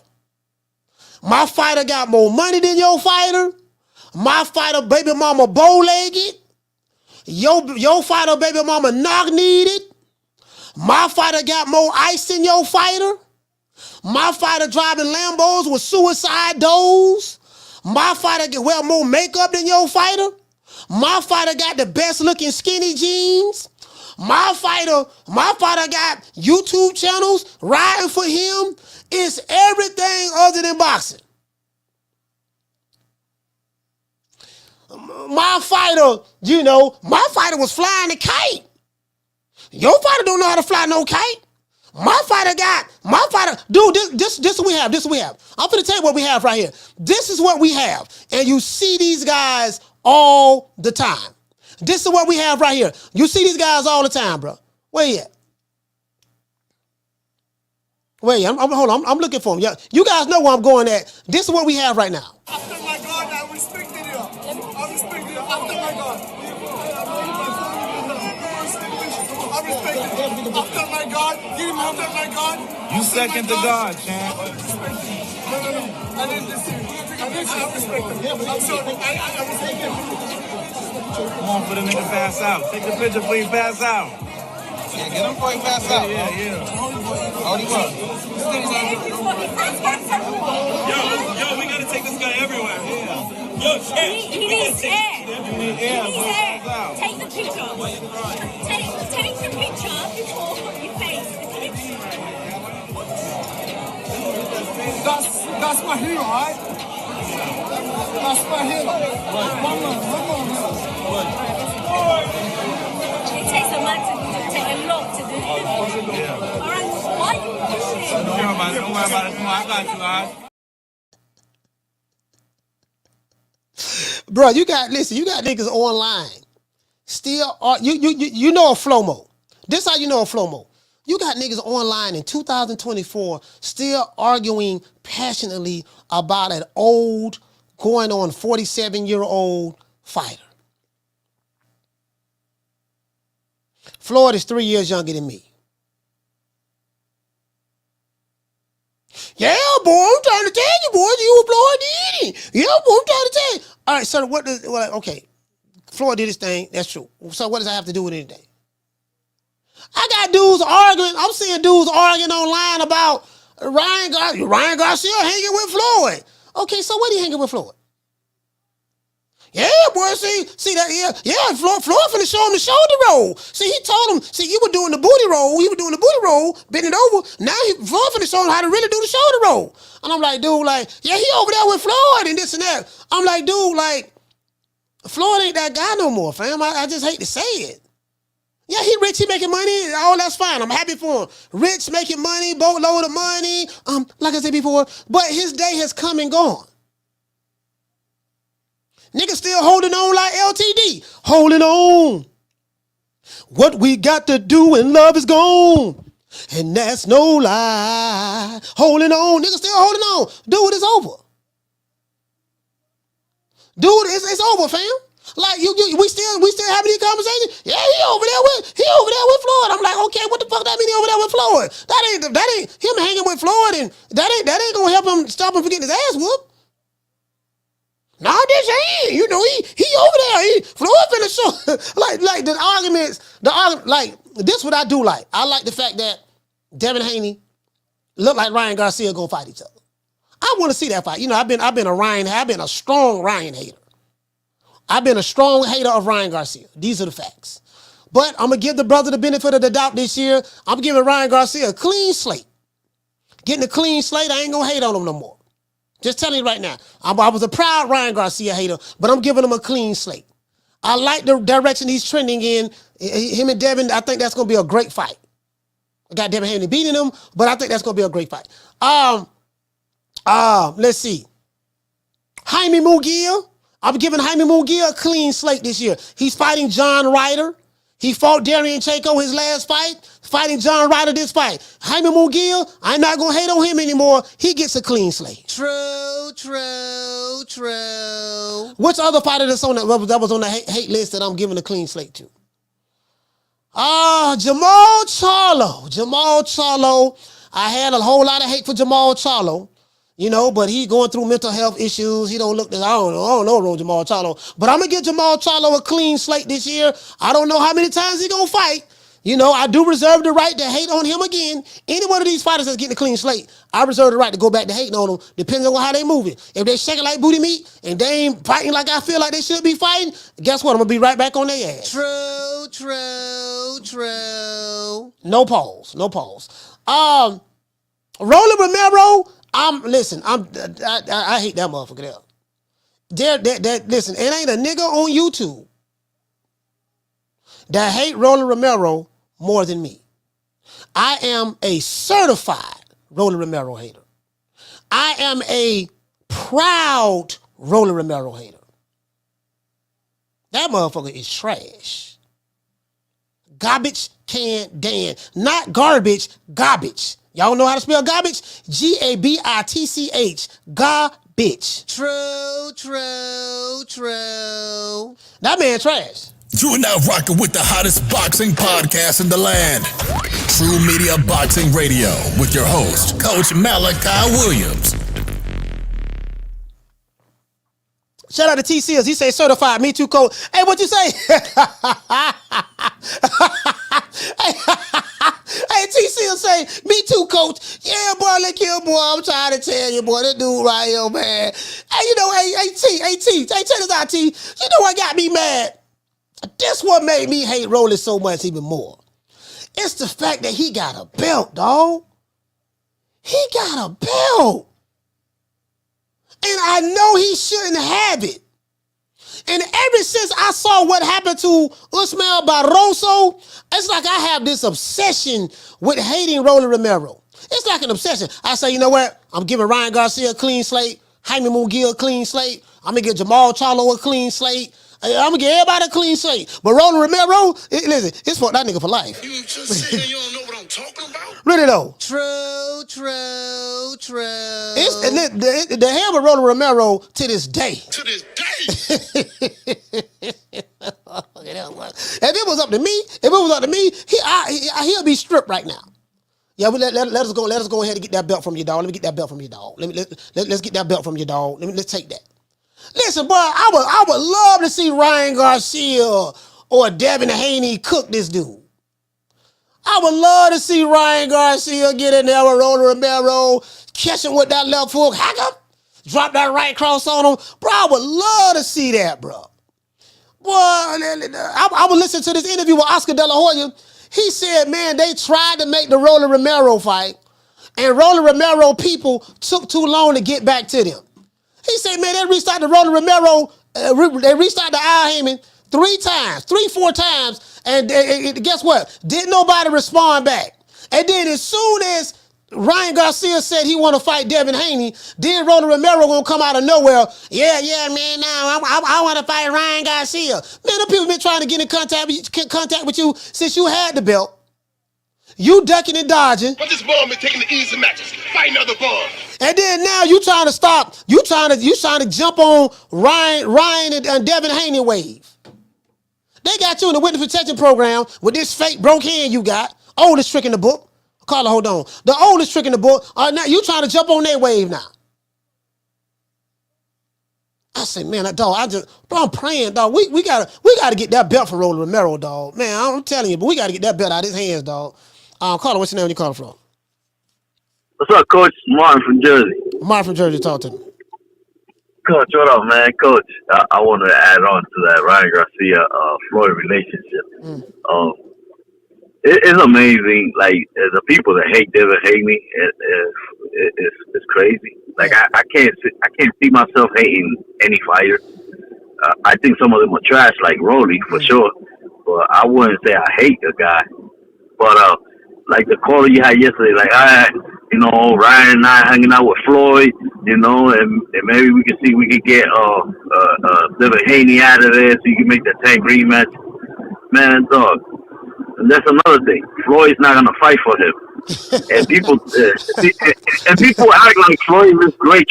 Floyd's not a good trainer. He's a good fighter, but he's not a good trainer. He's not Floyd Senior when it comes to training. He don't train nobody that's good. So Yeah, knock it off. Yeah, they think I'm hanging out with Floyd. I'm riding in the limbo with suicide doors, and I'm telling you, yeah, baby, yeah, dude, that ain't gonna help you. That ain't gonna help you not put that chin in the air. Listen, that ain't gonna stop you from doing the booty roll. You get what I'm saying? Like, dude, So somehow Floyd's gonna teach him how to perfect the shoulder roll now because they're hanging out together. Yeah, good luck with that.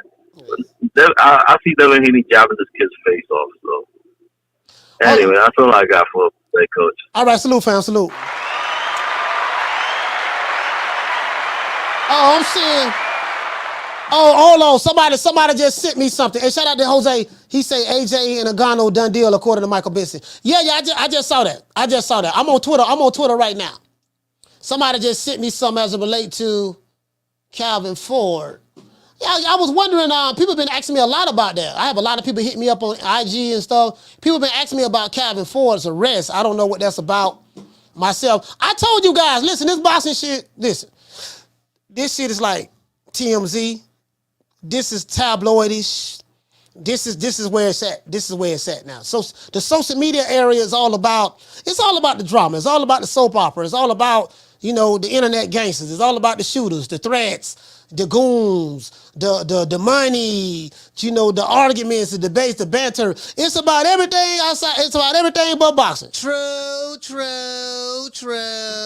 It's about everything but, hey man, when they gonna fight? These niggas be, hey, listen, these dudes be making, hey, Miss Connie, these dudes be making straw man arguments online, and then as soon as you ask them, okay man, hey, it remind me of Rick Tales. Y'all remember when Rick called the show? I had Rick. Y'all remember when I had Rick and D Block on three-way? And D Block, and they was hurling insults at each other. And then Rick say, man, damn, I'm tired of this shit, man. Hey man, what you want to do? Man, what you gonna do? What you gonna do? What's up? What you want to do, man? I be in Dallas in 2 days. What's up? What you want to do? Oh man, yeah, man. You're Rick, and you ain't nothing. And this D Block. You know what I mean? I'm telling you, I'm from Oak Cliff, baby. And you don't want none of this, homie. Okay, man. Look, forget all that, there, man. What you gonna do, man? What you gonna do? I'll be there tomorrow. What's happening? What's your address? True.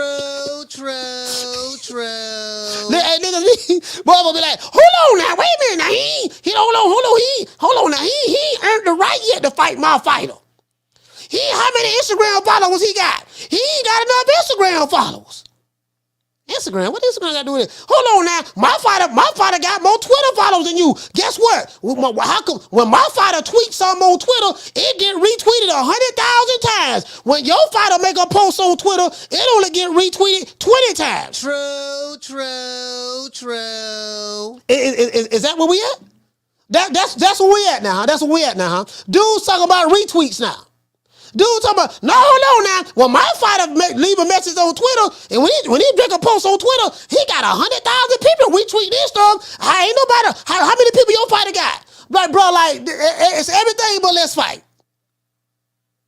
You trying to convince me that your fighter is all of that in the bag of chips based on retweets. You trying to convince me that your fighter is all of that in the bag of chips based on fanboy YouTube channels. Based on fanboys online. 2-figure niggas who arguing about multimillionaires. They arguing on behalf of multimillionaires. And I tell you guys time and time again on this show, if you are a man fan, you love your favorite fighter so much, I promise you, these male boxers don't like you niggas. They don't. There's nothing worse than a man running up to another man. Hey, what's up, boy? I'm dead. What happened, man? Yeah, what? Like these, I'm telling these fighters the fighters who are not known. I'm saying the top guys. I'm saying the top fighters. The Canelos, all of the top fighters. Now, if it's a low-level fighter, the low-level fighter is happy that someone wants to take a picture with him. I can promise you that. Low-level fighter, because it make him feel good. Yeah, dog, yeah, I ain't think nobody know me, dog. I ain't think nobody know me, but I got about 2-3 people that came over here want to flick it up with me. They want to flick it. But I'm talking about the top fighters. The top fighters, man, they don't care nothing about it. They don't see y'all like that. They're like, man, these niggas, this nigga been stalking me, dog. He been stalking me. Yeah, man, I get a picture with you. Yo, you take a picture with him, right? Listen, I've been in spots, right? The same guy asked, the one guy asked the same fighter for three pictures. All right, okay, you want to take? Yeah, I'll take a picture with you, Chef. I'll take a picture with you, Chef. Bam, that's it, right? 10, 15 minutes later, hey, dog, can I take another picture with you? Can I take another picture with you? Yeah, bam, that's right. 20 minutes later, hey, dog, can I take another picture with you? Can I take another picture with you? Man, didn't I just take a picture with you 2 times already?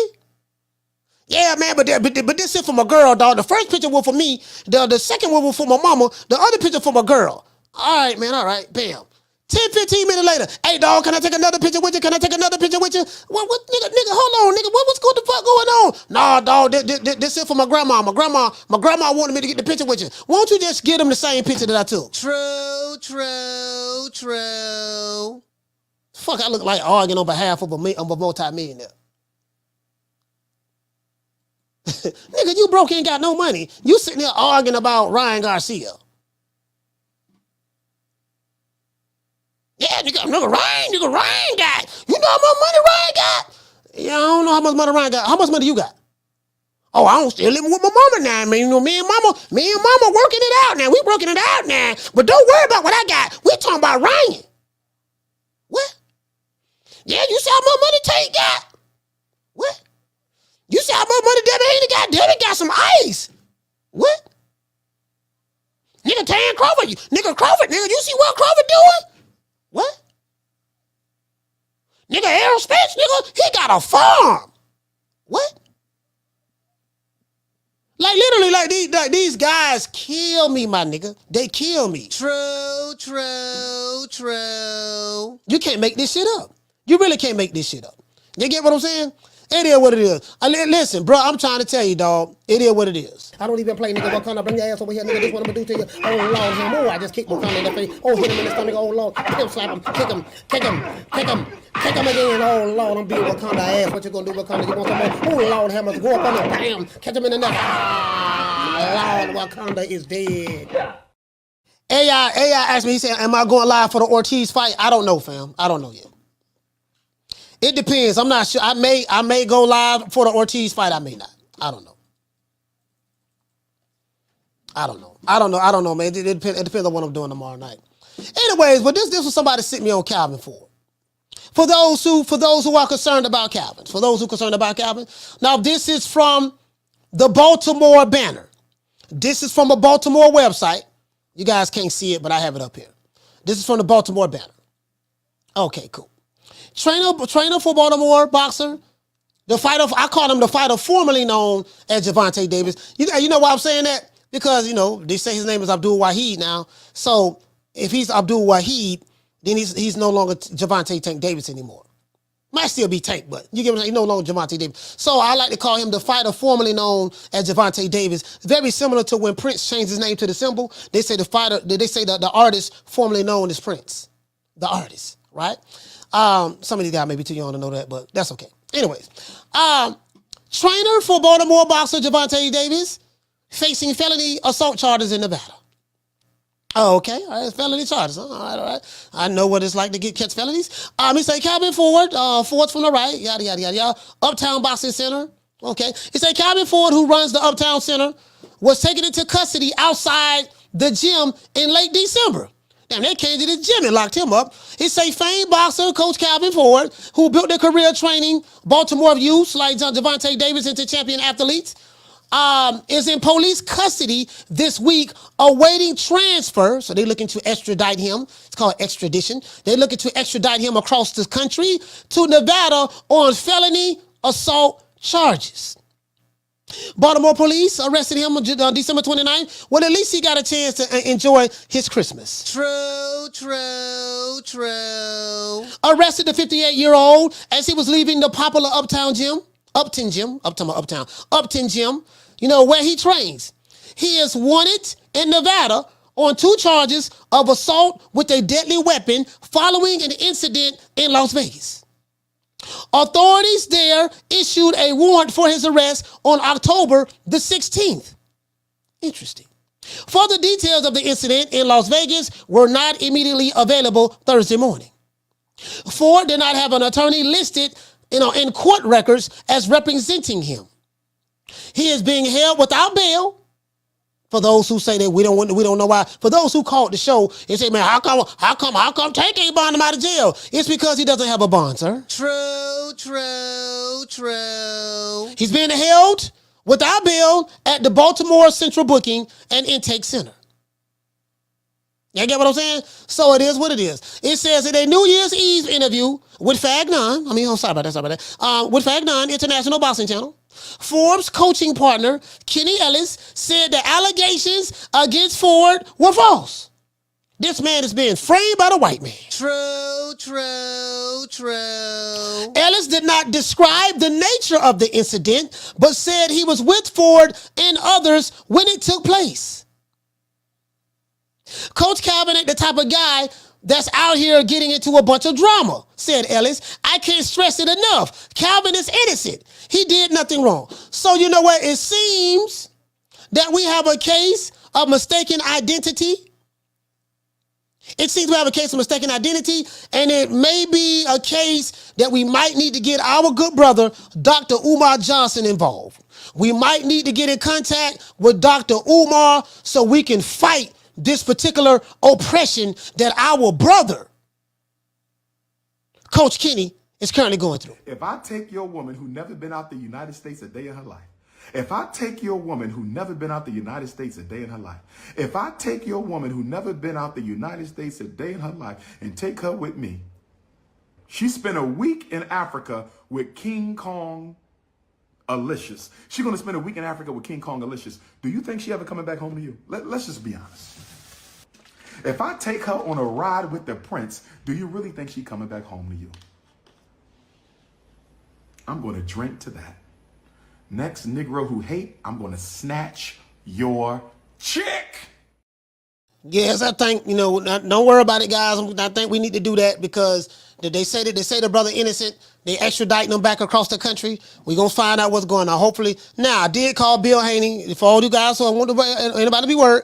I did call Bill Haney. You guys know Bill was on the show yesterday. He called the show. I called him rather, and he said that they're gonna look out for doggone Coach Calvin. As soon as he get there, he gonna make sure he put some money on his books. Gonna make sure they put some money on his books. He gonna be able to buy all the ramen noodle soups. He gonna be able to make him a good goulash and everything. I think that's a good thing. That's very generous of Bill. True. It is what it is. You know what I mean? So, who is this guy? He said, I told them Bama's to keep Bill's name out of their mouth. He said them Bama's. Hey, you get what I'm saying? Dollar Bill, Hey, listen. Let me show you guys. I like to call these dudes on Twitter, right? On Twitter. As a matter of fact, hold on. Did D-Block send this to me? D-Block always sending me stuff, man. Cause D-Block be starting trouble everywhere he goes. Let's see. Okay, D-Block be starting trouble everywhere he go. Let's see. This man sent me something. Him and Rick Timms is on a panel together. You can't make this shit up. D-Block, Rick Timms. I think this is Dub Right Side YouTube channel. D-Block, Rick Timms. D-Block, Rick Timms. I guess they was on Dub Right Side YouTube channel together. I wonder how that turned out. D-Block and Rick Timms on a panel together last night. You can't make this shit up. Let's see. D-Block sending me screenshots of D-Block sending me screenshots of a guy saying right here, he say Free Calvin allegedly tried to pistol whip Bill Haney Promotions leader and founder Bill Haney and his son. D-Block send this tweet to me. I'm gonna show it to you. I don't want you to think I'm bullshit.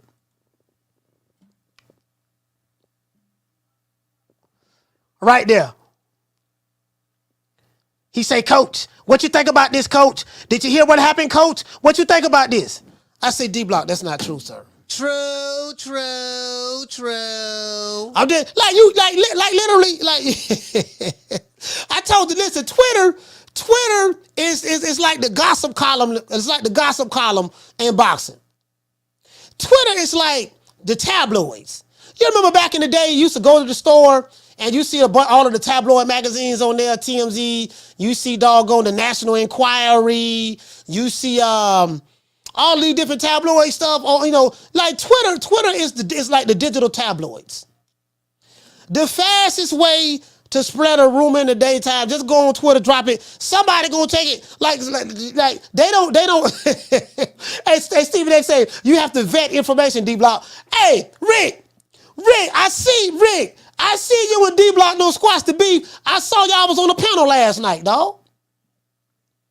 Rick, D-Block sent me a screenshot of you and him on the panel last night, fam. Dude, yeah, Coach. Yeah, man, they say he pistol whipped. Now check this out. Check this out. I say, you know what? I hope don't nobody make no damn video. Hey, sorry, hey, listen, hey Rick. I hope don't nobody make no damn video. Don't make no damn video talking about Calvin Ford is in jail for pistol whipping Bill Haney. Somebody, I say, because D-Block was asking me about it. Coach, did you hear? I'm like, D-Block, you just can't take what they say and run with it, D-Block. It was on Twitter. What'd you say, Stephen X? He said you have to vet the information. Yeah, bro, listen, I don't believe shit. I don't believe shit I see on Twitter, boy. Boy, because I know too many people I can get the answer from. Shout out to Knockdown 305. I know too many people I can get the answer from. Then they take something on Twitter. You get what I'm saying? It's two places I don't believe nothing, don't get no information from. Twitter and YouTube channels. True. Twitter and YouTube channels. And I'm going to tell you why. YouTube, or Twitter and the YTBC. The YTBC, you have fanboy YouTube channels. And I mean, they're not reporters or anything. But the YTBC, you have fanboy YouTube channels. So their job is to always tear down the fighters that they don't like, lie, clickbait. Their job is to tear down fighters that they don't like by lying and clickbaiting, and bigging up the fighters that they are fanboys of by lying and clickbaiting. True. So they lie and clickbait to spread false information and propaganda about fighters that they don't like, and they lie and clickbait to spread good information about the fighters that they do like. True. So I never believe anything that comes from a YouTube channel. I'm saying on the YTBC. I gotta bet that. Boy, this nigga here known for clickbait. And you got a few of them, they known for clickbait, dog. That's all they do. And the people are conditioned to, they like being lied to. They like the clickbait. And I get it. It works. They make good money doing it. And then on Twitter is a whole nother animal. Rumors get spread so fast on Twitter like it ain't nothing. Did you get what I'm saying? The dude put out a fake tweet. It could be a fake account. I'm put this tweet out. Put this tweet out right here, dog. Then what I heard, what happened, dog? Then what happened? Then that one guy hear it. Okay, D-Block heard it. And then D-Block may repeat what he heard from this guy. He ain't know who this dude is. And then another dude heard D-Block, and he repeated what D-Block said. Next thing you know, yeah, man, see, it got retweeted. It must be true. Why is it true? It got retweeted 20,000 times. True. It got retweeted 20 times. And that's how rumors and lies spread. It got retweeted. And what does that mean? That's the litmus test. That's the litmus test to determine whether something is true or not. It got retweeted a lot of times. Did you vet the information? No, but everybody else retweeted it. Oh, so you didn't vet the information. You don't know if it's true or not because it got retweeted a bunch of times. That means you took it as though it's true. That's the reality of the situation. True. Yeah, that's just reality of the situation. I mean, that's it. You get what I'm saying? So I mean, you gotta vet a lot of stuff, dog. You have to vet a lot of stuff. What's my name? My name is nobody, and I don't live nowhere, and I don't know nothing. I don't know because I know that you gon' tell God on Jesus, kiss a Judas, silver pieces, monkeys acting in the monkey show. Gangsta monster killer, silverback. Where is your rap sheet that you never explains? Moving fast, thinking slow. Dummy clown, silly Billy, need a hug. Thugs on drugs, monkeys acting in the monkey show. Well, somebody, and listen, you know the clickbait titles. Let me show you guys something. This shit is finna give y'all some game. Let's go to the National Enquiry. National Enquiry. This is what's going on.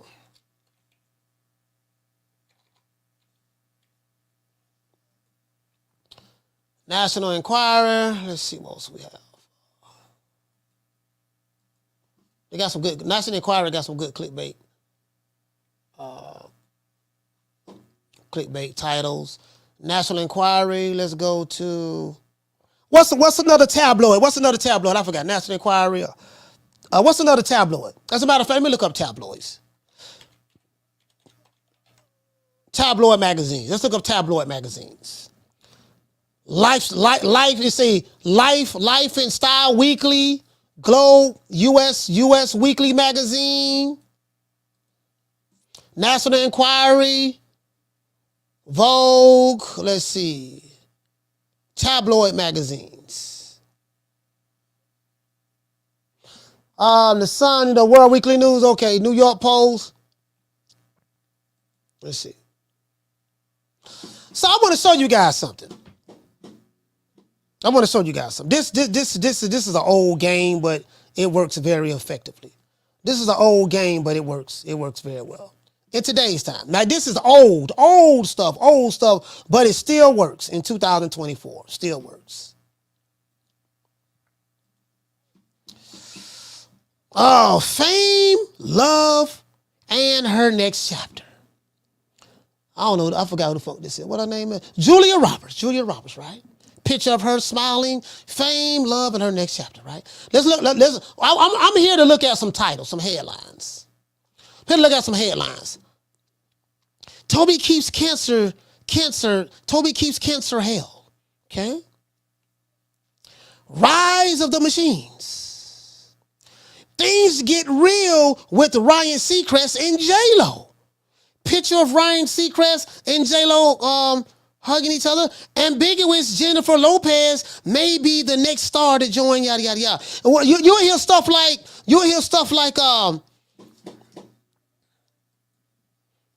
I'm finna give you something that's called curiosity headlines. And curiosity, this is something that you learn in copywriting school. I have several books on this. Curiosity headline is something that that will spark the curiosity of the person that's your mark. So this is why, like a lot of stuff that you see on the YTBC, it's old stuff that's been out since the 30s, the 40s, the 50s. It's old stuff. Oh my gosh! Like you'll see, unbelievable. I've used them a couple of times. I'm just telling you. I'm just showing you the game. Unbelievable. You won't believe this. Breaking news. Breaking news never fails. Breaking news never fails. Breaking news. You get what I'm saying? It's called curiosity headlines. And sometimes you being clickbaity because you know who doing it. Man, I know this motherfucker clickbaiting, but you so curious just to see, man, is it gonna be something different this time? It's gonna be the same old, and then you clicked on it. You know you was being clickbaited before you clicked on it, and then you disappointed again. Man, god damn, dog, I know this dude ain't talking about nothing, man. This man clickbaited me again. Oh yeah, you won't believe what's coming next. True. Listen,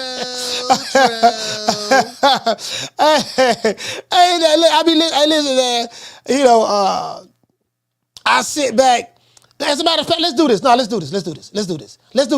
I got you. Curiosity headlines. I got you. I'm finna show y'all what curiosity headlines. This is what's going on. Caller, hold on. Curiosity headlines. Let's go back. I went to school for this shit. Curiosity headlines. This is what this called this is what this is called in the copywriting world, in the marketing world. These headlines are designed to make you stop in your tracks and click that motherfucker. Hold on, we'll get to it in a minute. Call what's your name? You call from? Man, you already know. It's inevitable. It's D Block, D Town, D City, D-Ville, Baltimore. Hey! D Block, talk to me. Happy Friday, Coach. Happy Tenderoni Friday, man. Happy Tenderoni Friday. Coach, you doing all right today, Coach? Doing real good. Well, how about yourself? I'm doing great. I can't wait for this fight. Ain't nobody really, Coach, the interest ain't really there, Coach. The interest not there for something what? about this fight. For Ortiz, man, for Vergil, man. I feel bad because the guy's still young and he's still, doing, he ain't even in his prime, man. I just feel like I told you, man. It's just too much time gone by, man. Do you really feel people gonna care if he beats this guy up at 154, or it's just a comeback? Do you think it's just a comeback, Coach? I mean, he hasn't fought in 17 months, so I mean, he's starting all over again. You know what I mean? Yeah. So of course, no one's going to be excited about a guy who's been out for 17 months. This is his first fight. He's fighting on the top of the year, 2024. So he got to get back going again. Out of sight, out of mind. So it's just get back then, Coach. I mean, of course it's his get back. He ain't fought in 17 months. Coach, we want stiff competition. God dang, we want the real ones, man. We want Fundora. Who else we got? We want Custom Zoo at 154. I think this time they should have thrown him in the Lions, Coach, and see what he's about. I mean, we just need attractive fights, Coach, and this isn't attractive. And I feel bad for him, man, and Golden Boy. They should have got up. I mean, ain't this guy ranked like 145th in the rankings or something like that, Coach? I haven't even heard the guy before. No. He's not ranked that high, but he's not ranked. He's not ranked that low. But the dude ain't fought in 17 months on D Block. So you get what I'm saying? 17 months. Yeah, you're right, Coach. Because even D Block needs time to rest too, man. He needs his time to. I mean, okay. Let me give you an example. You're saying that no one is excited about it. You want to see him in there. You want to see him in there with a live dog, right? He's been out 17 months. Yeah, man, you feel like they need to just throw him in there after 17 months layoff, right? That's how you feel? Yeah, Coach. Yeah, that's how I feel, Coach. I'm kind of I'm kind of down on this fight, man. All right. Well, some people feel the same way about you and Rick Timms, my brother. Some people feel the same way about you and Rick Timms. They feel like, hey, man, it's been a whole lot of ducking and dodging going on. So some people feel that way about, you gotta practice what you teach. That's all I'm saying. You got to. That's all I'm saying, D Block. If you're gonna criticize a man who's been gone for 17 months, have a get back fight, what excuses? I ain't saying this again. I don't want to throw anybody under the bus, but some of the people in the chat are saying, okay, so if this is the position you're gonna take, then that's the position they're gonna take on you. That's all I'm saying. Coach, that's a whole different story. Okay. That's a whole different thing. Those are two differences, Coach. Yeah, I know. I know. That's different. That's different. Yeah, I know. I get it. So I'm gonna let it go like this, man. Another great Tenderoni Friday. I want to tell all the Tenderonis out there, love y'all, respect y'all, and for all the haters out there, you could kiss my ass twice. D Block, D Town, D City, D. Yeah, man, you sitting back. The man. Hey, here you go. Let me give y'all some examples. Let me give y'all some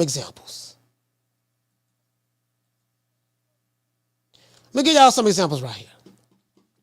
10 best ways to keep looking young. So how would I turn this into a boxing topic?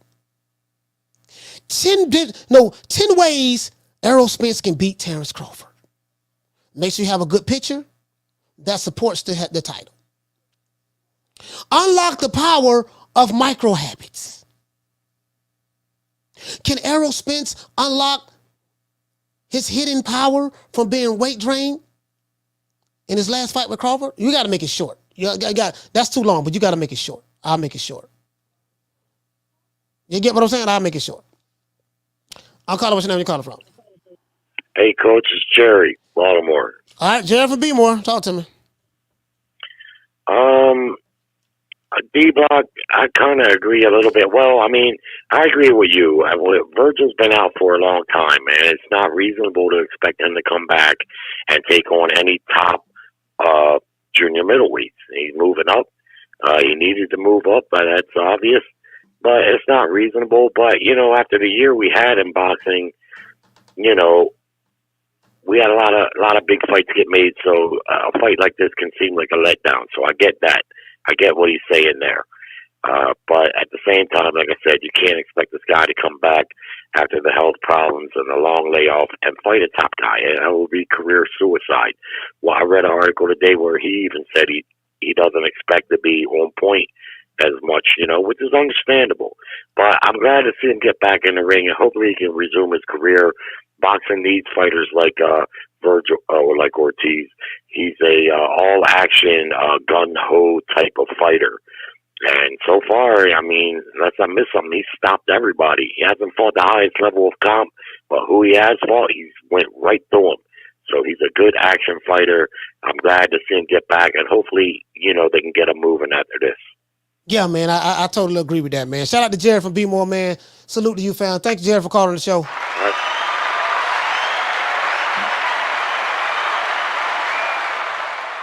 Know y'all familiar with this one? The surprising benefit of eating mushrooms.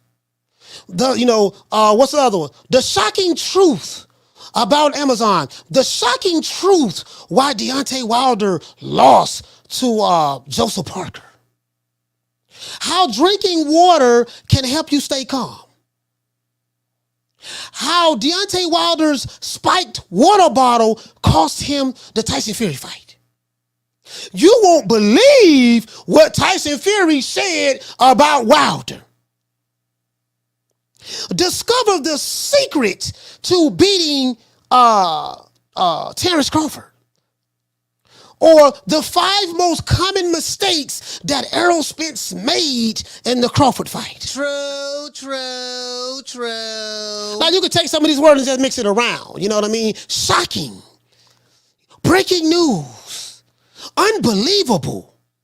You get what I'm saying? Like, just, bro, I got a million of these. Like, I have, here you go, great examples of headline writing for news stories. That's all this is. That's all this is. It's the same shit. The distress that broke the internet. The punch that was heard around the world. But you got to make sure you have a good picture behind it. You know what I mean? But like this shit is very, very easy. And everybody's conditioned to this stuff. Like literally, I can look at a person's title on the YTBC and I know it's a clickbait. Just look at, because I'm trained. Literally, bro, I have a million books that was from a million different copywriters, from Jim Rohn to Dan Locke to doggone David Ogilvy to doggone what's my other guy name? Roberto Blake to Bob Bly, Michael Masterson. Just all these guys. This shit like so. I know what it is. True. Man, I ain't even click on that shit. That nigga ain't talking about that. He say search Terrence Crawford arrested. Yeah. Terrence Crawford arrested. Just all that shit. They'll talk about some stuff that happened a long, long time ago. So I say I like to say this. I never believe anything I see on YouTube, and I never believe anything I see on Twitter.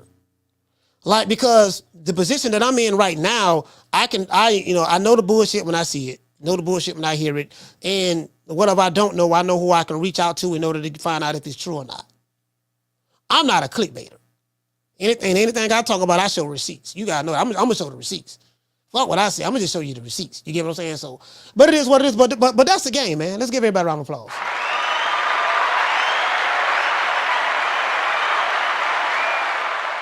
It's called Curiosity Headlines. It's called Curiosity Headlines.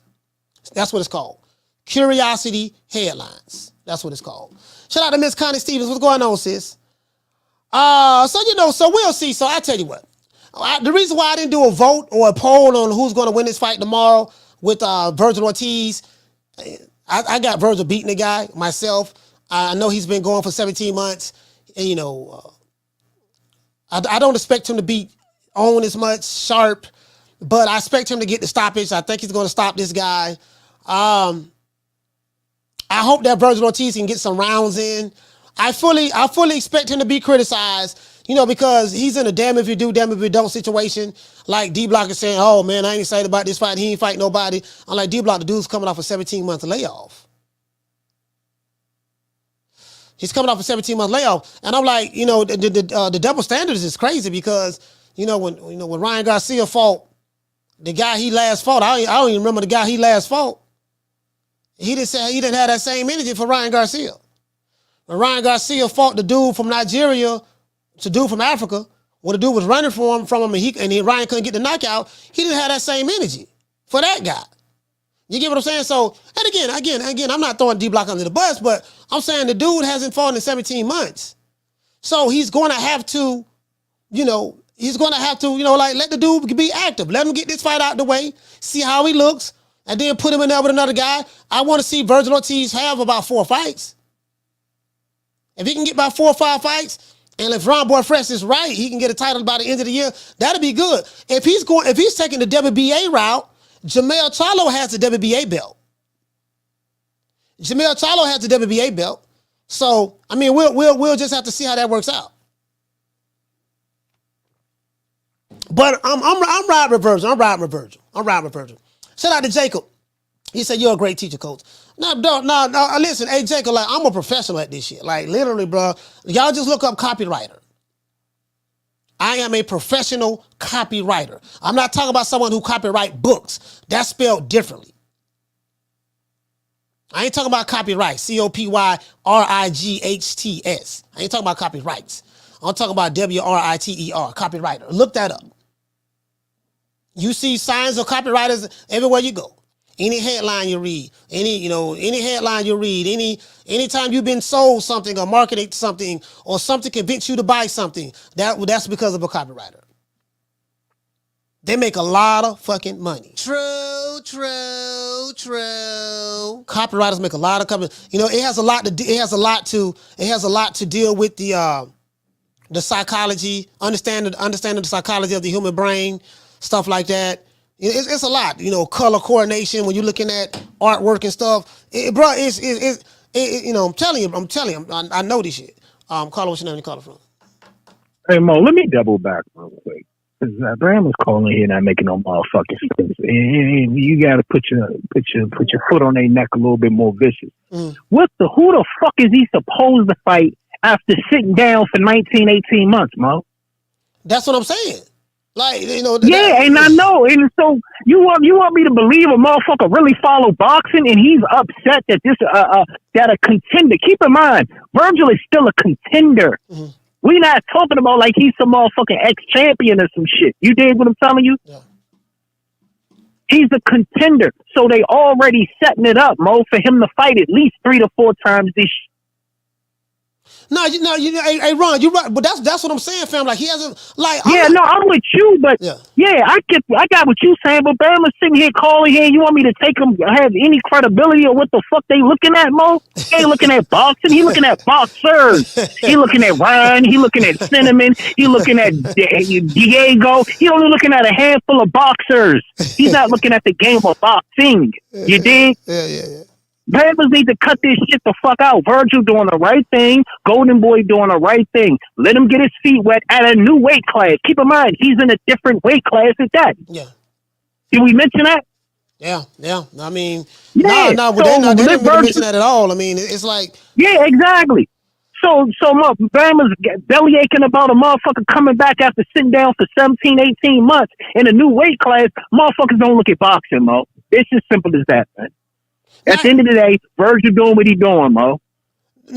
Tell your favorite fighter. Yeah. Not only that, Ron Boy, but you'll have guys, some of these guys' favorite fighters, they're fighting that level of competition that Vergil is fighting coming off of a 17-month layoff.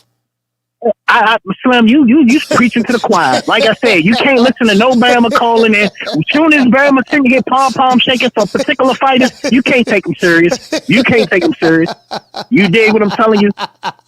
That's all I'm telling you. Tell your favorite fighter to fight Vergil then. I bet you your favorite fighter won't fight him. All of a sudden, Vergil in how many weight classes? This motherfucker right here, they fought motherfucking amateurs. But your favorite fighter ain't doing shit. And Vergil resume shits all over that youngin' resume. With Scout. Hold on now, that different. They ain't no different. No, that would be so. Tell your favorite fighter to fuck with Vergil then. Slim, you dig what I'm telling you? But I'm out, Mo. That's all I got to say, man. This Bama shit gotta stop, Mo. It's gotta stop, man. Not on my watch, Mr. Slim. Hey, shout out to Rob Boy Friends, man. Hey, Bob gonna be like, hold on now, that different. And I'm like, dude, like literally, like I can, point. I just sit back and listen. Are you finished? Yeah, I'm finished. Dude, like, your logic is so flawed. And, but again, I'm not trying to convince you, and I ain't trying to throw anybody under the bus. It is what it is. But again, the dude's coming off a 17-month layoff. I know guys who fight twice a year. They're fighting the level of competition that Vergil is fighting coming off a 17-month layoff. Not only that, hey, Miss Connie, not only that, but they are praising him.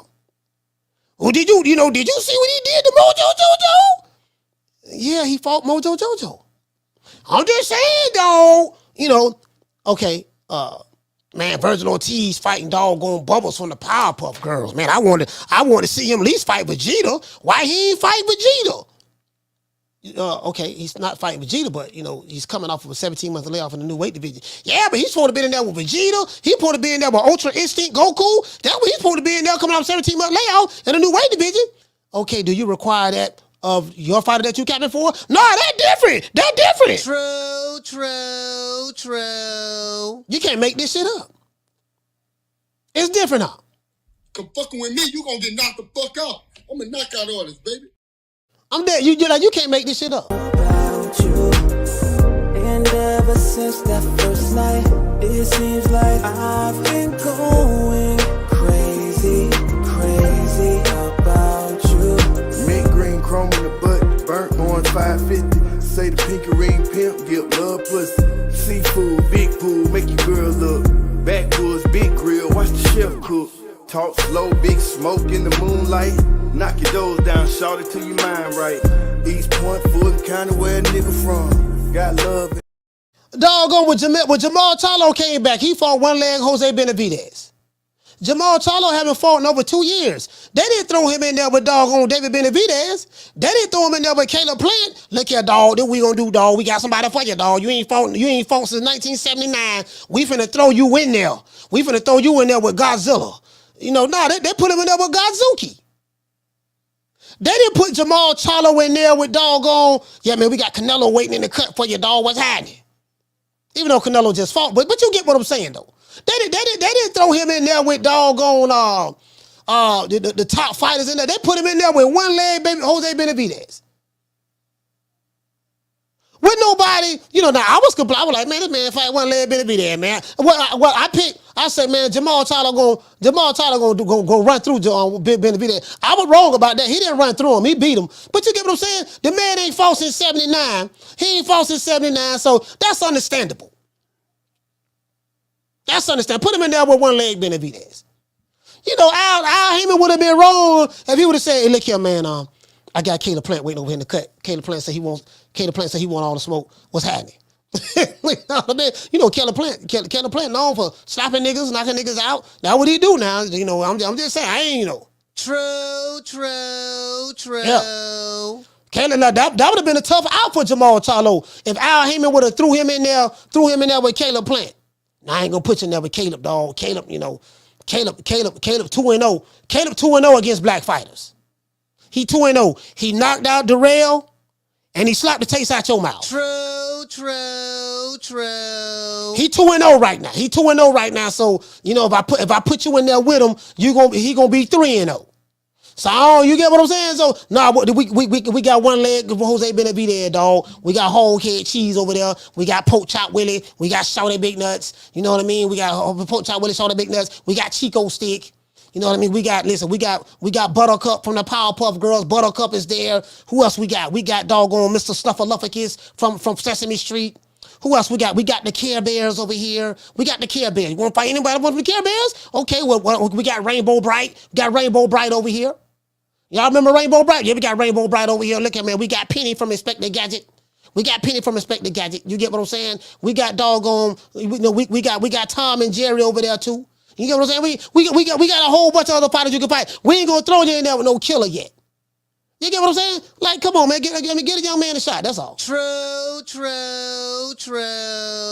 I don't like shit. You know what I mean? Like you can't throw that man. You can't throw that man in there. A dude coming off a layoff. You get what I'm saying? Because you don't know what you're gonna get. My thing is, okay, fine. Just keep that same energy for your favorite fighter. That's all I'm saying. Keep the same energy for your favorite fighter. Because if you cool with your favorite fighter, ain't fighting nobody. If you cool with that, don't sit back and complain about a guy who just moved up to a new weight division, coming off a 17 months layoff, saying, man, I don't even know the dude who we fighting. Okay, but shit, the dude you capping for, this nigga fight two times a year, and we never know who he fighting. True. And guess what? You'll be the main one arguing and debating for. Now, I am the #1 contender. I'm tired of James the Poodle, Grim Reaper, whatever you want to call himself, ducking me. All right, I'm tired of man driving around town and 8 Rolls Royces. He ain't fought nobody. I'm still in a broham. Nigga ain't fought nobody, and he fight nobody's on a regular. You know, caller, what's your name? You calling from? Martin from Oakland. Martin from Oaktown. Talk to me, fam. Yeah, I think it's going to be a cool little fight card tomorrow. You know what I mean? See Vergil make his comeback. This is going to be my first time seeing Arnold Barboza fight. And then kind of cool that the WBC is doing right by Papa Smurf, letting them fight, you know, for the intern belt. I want to see what O'Hara Davies is looking like. Yeah. Because it's kind of looking like, you know, Golden Boy's losing faith in Ryan. And it looks like, you know, they got motherfuckers nipping at his heels if you don't want to act right. You know what I mean? They gonna put some youngsters on his ass and get him up out the way. You know what I mean? Hey, Martin, if I'm Oscar De La Hoya, you know what, man? The contract, I don't know how many more years Ryan got on this Golden Boy contract. But if I'm Oscar De La Hoya, I'm giving Ryan Garcia all the tough fights. Like by the time you live here, dog, you gonna have so many L's. You know what? You been talking real slick. You know, you over there, you jumped in bed with the enemy. You know, you over there now. You pro PBC, and you know you hanging out with Floyd and trying to be best friends with Tank. No problem. I heard you sending Calvin Ford, commissary money, and you waiting on them to come to jail in Vegas so you can be the first one to visit them. Don't worry about that. I got a whole lot of fights for you this year. Yeah. I was kind of hoping they saved Ryan for Kid Austin, but I think somebody might beat him to the punch. Nah, Kid Austin ain't gonna get that fight. Ryan Garcia don't want to fight him. He don't want to fight him. Yeah. Yeah, I mean, I heard that straight, not for Ryan Garcia because I don't know him, but I have a good relationship with Pop Schofield and Floyd. Yeah. Ryan Garcia can't even spar. I mean, Floyd Schofield can't even spar Ryan Garcia. He can't even get a spar. He can't even get sparring with Ryan Garcia. And both of them together with Golden Boy. Shit, I find it hard to believe Ryan spars at all based on that performance against Duarte. He was over there doing that old school EU, doing the butt and doing the butt. On his ow, sexy. Ain't nothing wrong if you want to do the butt all night long. You know what I mean? Hey, boy, hey, you brought back some memories, dog. Hey, shout out to Martin, man. That was the middle school jam, coach. Yeah, for sure, man. Hey, salute, man. Salute to you, fam. Martin from Old Town, salute, fam. For sure, coach. Yeah, motherfucker. Ryan was in that motherfucker. You know what I mean? Ryan was in that motherfucker doing the bump. He was in the ring doing the butt in his last fight, huh? True. Hey, doggone. Yeah, I'm trying to tell you, but he can't even get a sparring. He can't even get a sparring match, doggone, with Ryan Garcia. Hey, boy, let me tell you something. If Ryan Garcia and nephew ever get in a fight, I'm betting the house. I'm telling you right now, I'm betting the house on nephew. I'm betting the house on nephew gets right. Hey, JC said, wow, old school. Yeah, man, old school fam. Hey, this is the last call. Old school fam. Yeah, old school. Yeah, man. Well, y'all know me, but listen, I love that old school. Caller, what's your name? You calling from? What's up, coach? It's D-Block 2 times. D-Block 2 times. Talk to me. You already know Ryan Garcia's a real threat, coach. We know he's a real threat. And even he don't want to spar Schofield. At the end of the day, he's a real threat. He's taking the fight that we want. Yeah. We got Devin Haney coming up, Ryan Garcia, pay-per-view event, something that actually people want to see. 2 young American studs coming for it all. Ain't scared to lose whatever they're going to lose. Ryan Garcia got his people. Devin Haney got his people. Where are all the other people at? For Tank Davis. For every other fighter out there that's young and in their prime and don't want to fight the real one. That's what I'm saying. We got to keep it real too. Vergil Ortiz we understand that he can't fight the elite because he's been out for 17 months. But give me somebody that's ranked higher than that. If you're going for the title, you're going for Charlo. Fight somebody in the top 5 or top 10. You a legit threat. You are 147. He's not. Go ahead, Coach. He's not at 147. He's moved up to 154. And he's not even ranked. He's not even ranked yet up there. This is his first fight at 154. Ain't He's not that even crazy? ranked. He's an unranked fighter. Ain't that crazy? Because he's coming off. Crazy. No, it's not crazy. He's coming off a 17-month layoff, D-Block. I think that's what you're missing. He's coming off a 17-month layoff, moving up to a higher weight division. He's not gonna be ranked anywhere. You know what, Coach? Is it me or does the WBC favor certain fighters? Because Charlo hadn't fought in a long ass time, and he was ranked. He was still what was he? He wasn't the champion. He was a champion in recess, right, Coach? At 160, but they still let him keep his title. So the WBC be making some sneaky ass moves, then, Coach. What does that? And of course we know this. Yeah, but I think you're conflating two different things, though. What does that have to do with Vergil Ortiz, who don't have a title, coming off a 17-month layoff, moving up, fighting in a new division? What does that have to do with that? Because I really do feel, Coach, that even though he didn't fight the legit threat, which was Errol Spence Jr. or Terrence Bud Crawford. He was a young, highly touted fighter, and I know he's been gone from the fight scene for 17 months. But his ranking should have stayed somewhere, Coach. Because do you think that those rankings, when you look at it, at 147, if Vergil would have stayed, do you think Vergil would have beat any of those top 5? That ain't the point. The point is, if he's an inactive fighter, how do you keep an inactive fighter high in the rankings? He's inactive. He's not even fighting. He's an inactive fighter. I don't know. Moving up in the new weight division. I understand what you're saying, Coach, but I just feel like it's just sad, man. The guy. I know he need a come up. I know we got to give him some tomato cans and whatever you can. But man, it gotta be more than that, Coach. It's like, we're in a new era. You gotta fight the top dogs. You can't hide your shit no more, man. I'm tired of giving these boxers. Go ahead, Coach. No, go ahead. So I got a beautiful question for you. This is beautiful. You're gonna love this one. You're gonna love this one, D-Ball. This is just frustrating, Coach. It frustrates me as a boxing fan, Coach. It really does. I'm paying the zone for this, man. You're gonna love this. In 2022. Give it to me, buddy. There's a fighter fought. Have you ever heard of Emmanuel Tago? Yes, I have. Okay, didn't nobody know who the fuck this dude was? Emmanuel Tago. Yeah. Nobody. He came. Nobody knew who the dude was. Ryan Garcia fought this guy. That's true, Coach. He did fight him, and it was a tough fight. So my point is. He's fighting the equivalent of an Emmanuel Tago coming off a 17-month layoff. Whoa, Coach! You can't compare Tago to this guy that's not even ranked nothing, Coach. Who's not ranked nothing? Can you? The guy that Vergil Ortiz is gonna fight. I want to know what. We're gonna have to investigate and see where his rankings are at, Coach. Because I think Tago was actually ranked higher than this other guy. No, didn't nobody know who the fuck Emmanuel Tago was, bro. This is my whole point. My whole point is. And Ryan had a fight a year before that. So my whole point is, I think the point you're missing is this. He beats a guy by the name of Emmanuel Tago in 2022 after just having a fight in 2021. This guy, Vergil Ortiz, is moving up to a new weight division, and he's coming off a 17-month layoff. He's been inactive for 17 months. Yeah.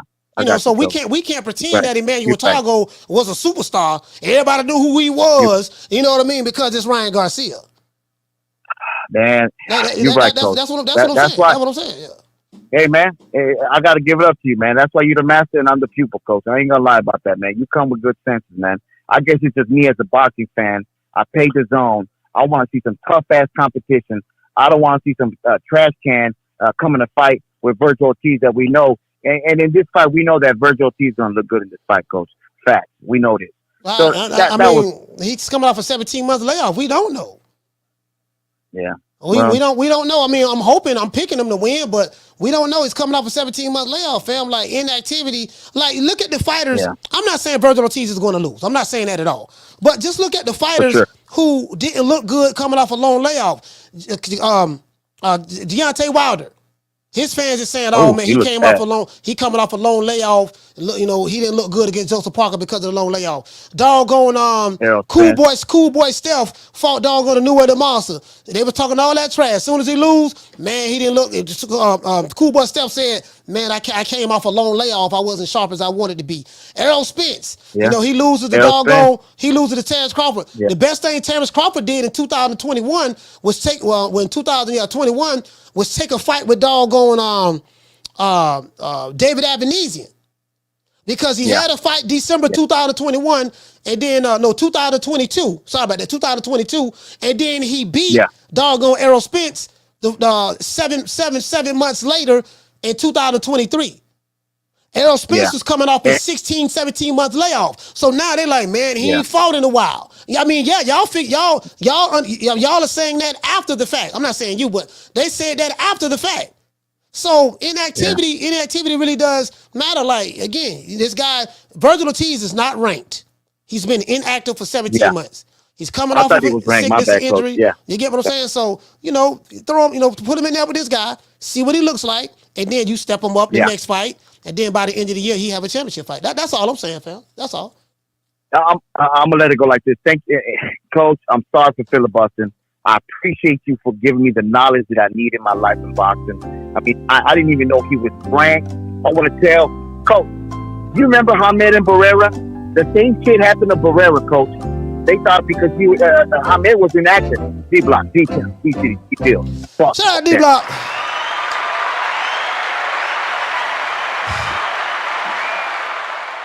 Anyway, hey, shout out to Miss Connie. Shout out to Miss Connie. Let's give everybody in the chat a round of applause.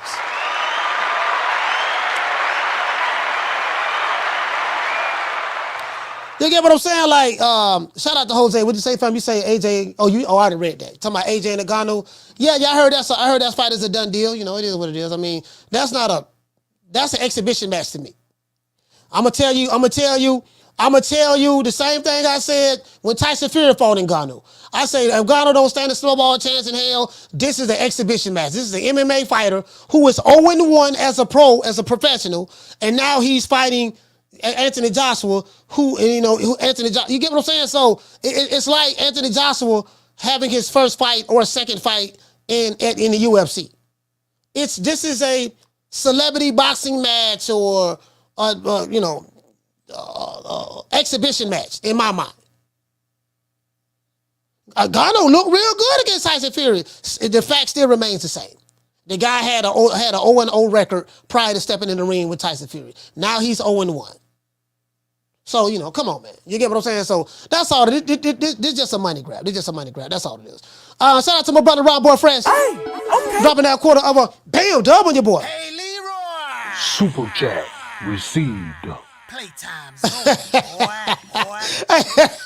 Hey, Rob Boy Fresh he said the fact is even after tomorrow night fight, if Vergil will still have better scalps on his resume than Rye, twice overcoming off of inactivity, Mo. Hey, yo, Mo. He said, hey, yo, Slim, check this out, Mo. Down from the bar, there's a platform stage. People pimping, sharp as razor blades. Hey, you know what? Hey, listen, man. Hey, let me tell you something, man. Rob Boy Fresh. I got it, bro. That DC lingo, bro. That DC lingo. Hey, yo, Slim, check this out, Mo. We got to stop these Bammers.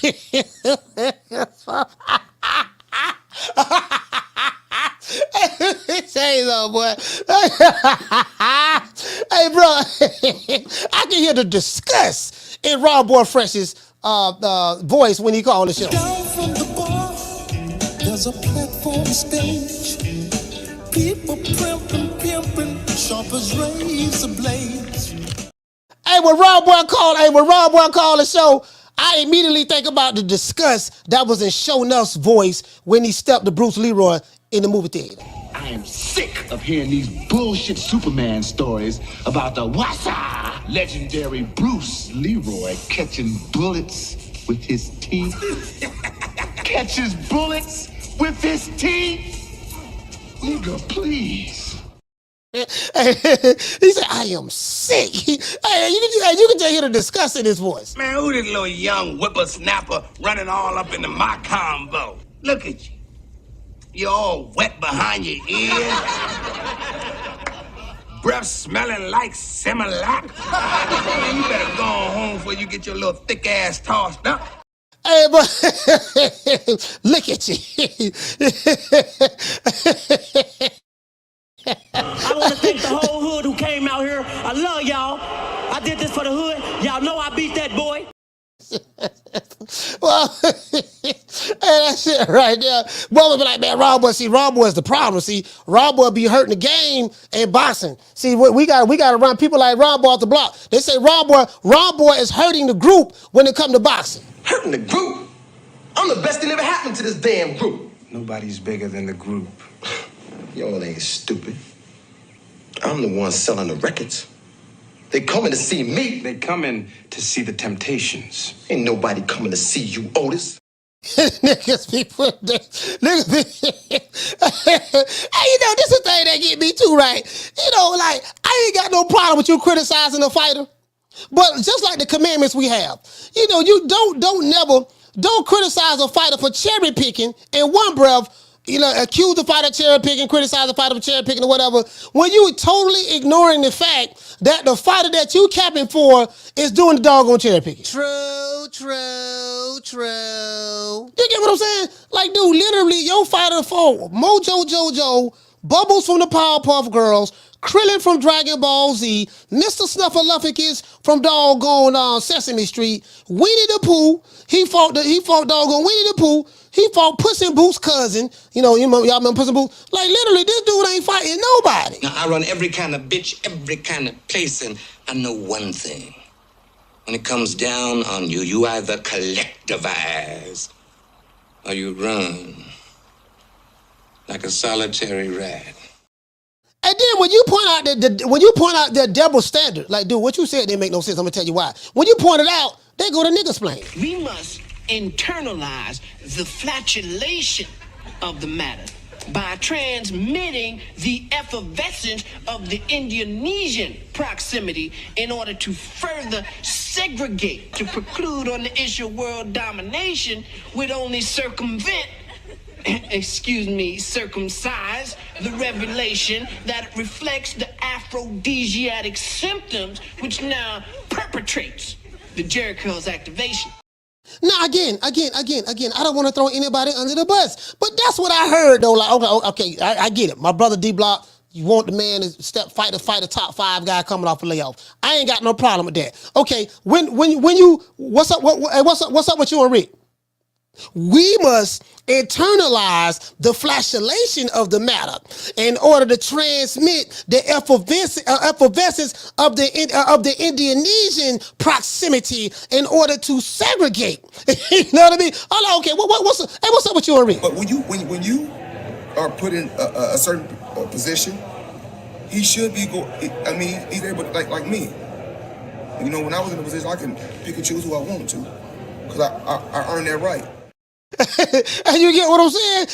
Okay. Nigga, I'm talking face on the brochure. Boy. Lights out, hear me? Clap on, clap off. Okay. You got me fucked up, cuz.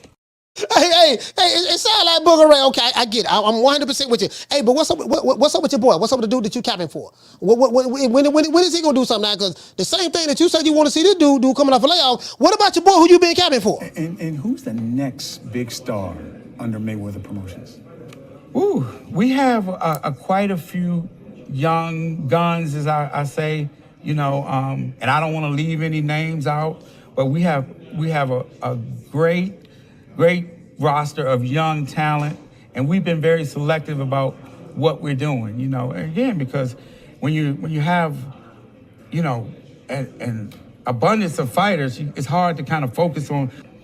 When a big fight is to be made, it has to make sense for both sides. No promoter or company is going to put their guy in an event with everything to lose and nothing to gain, especially when we talking about this. You know what I'm saying? Interesting. You know, see, Coach, what you got to realize, Coach, see, no promoter is going to put his fighter in there with everything to lose and nothing to gain, especially when you're talking about this. You know, interesting. So, is that how you feel? Is that how you really feel? You get what I'm saying? I want to thank the whole hood who came out here. I love y'all. I did this for the hood. Y'all know I beat that boy. You know, when you be asking these certain questions, it's like, all right, okay, I get it. You want him to want all the smoke. Bam. See, my fight, listen, I like fighters who want the smoke. And I tell you guys, all right, if you're telling me your fighter is A, B, C, and D, as I said before, this is the perfect analogy. You can't get no better than this. I love Dragon Ball Z.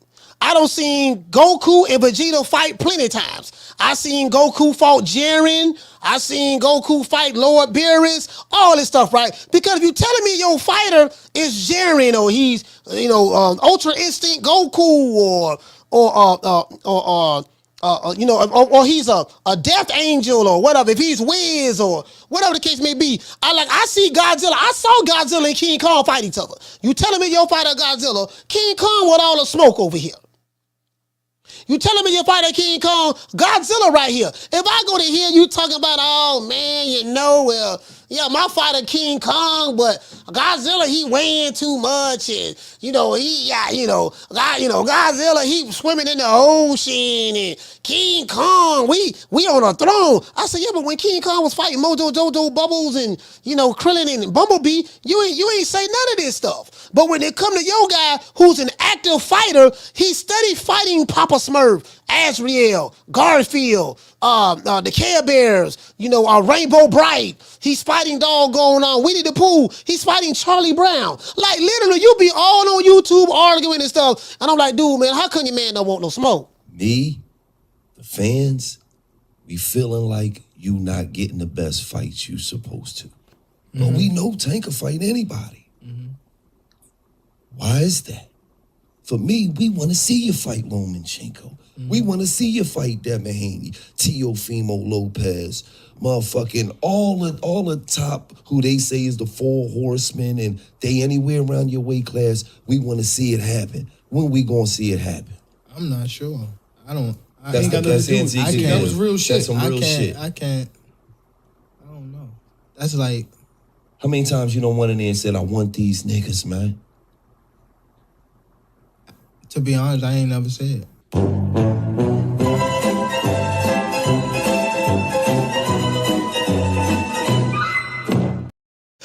That's all I'm saying. Dog. I smell something, man. You smell something? I definitely smell something in my hair. I smell pussy. Dog, y'all, listen. Y'all talking like these dudes Clubber Lang or something. Get out my face.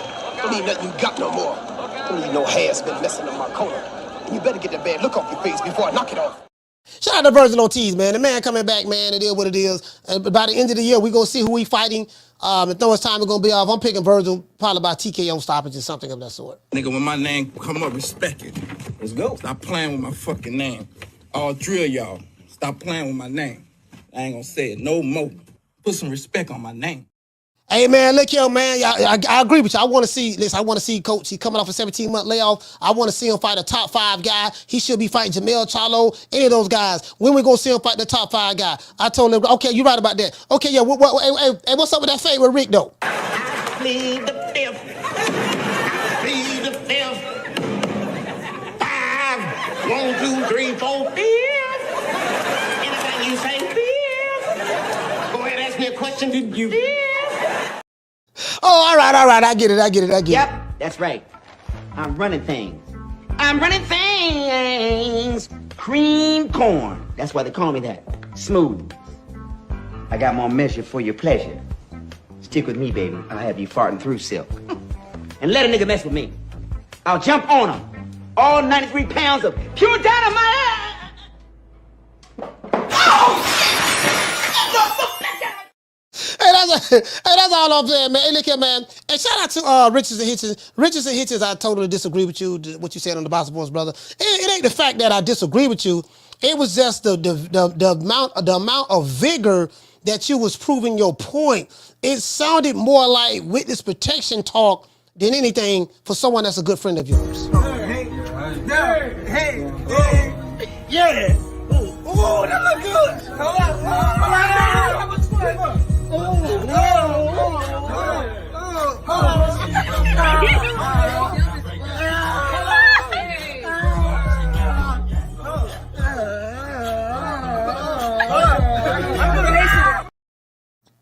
You know, I would never understand that. Shout out to Mimi24. Okay. Moe's in the building. Okay. Key from Tennessee. Okay. Sheila from Killer Cali. Okay. The Duchess of Wisdom. Okay. My sister Lisa Bells. Okay. Shout out to Miss Connie Stevens. Okay. Jackie Hernandez. Okay. Food Revolution. Okay. My sister Bless 365. Okay. North Omaha's very own Tila. Okay. Nick Rich in the building. Okay. Fee on the Tube. Okay. The lovely Amina. Okay. Shout out to Green Eyes P. Okay. Salute Debris. Okay. Ebony 76. Okay. The lovely Felicia Williams. Okay. Shout out to La Jessica. Okay. My sister Karma Serene. Okay. Keep it pushing Kiara. Okay. Summer in November. Okay. Love that name. Shout out to Elena. Okay. And salute to Nay. Okay. Okay. And I want to say this here too, man. Let's get a ladies' round of applause.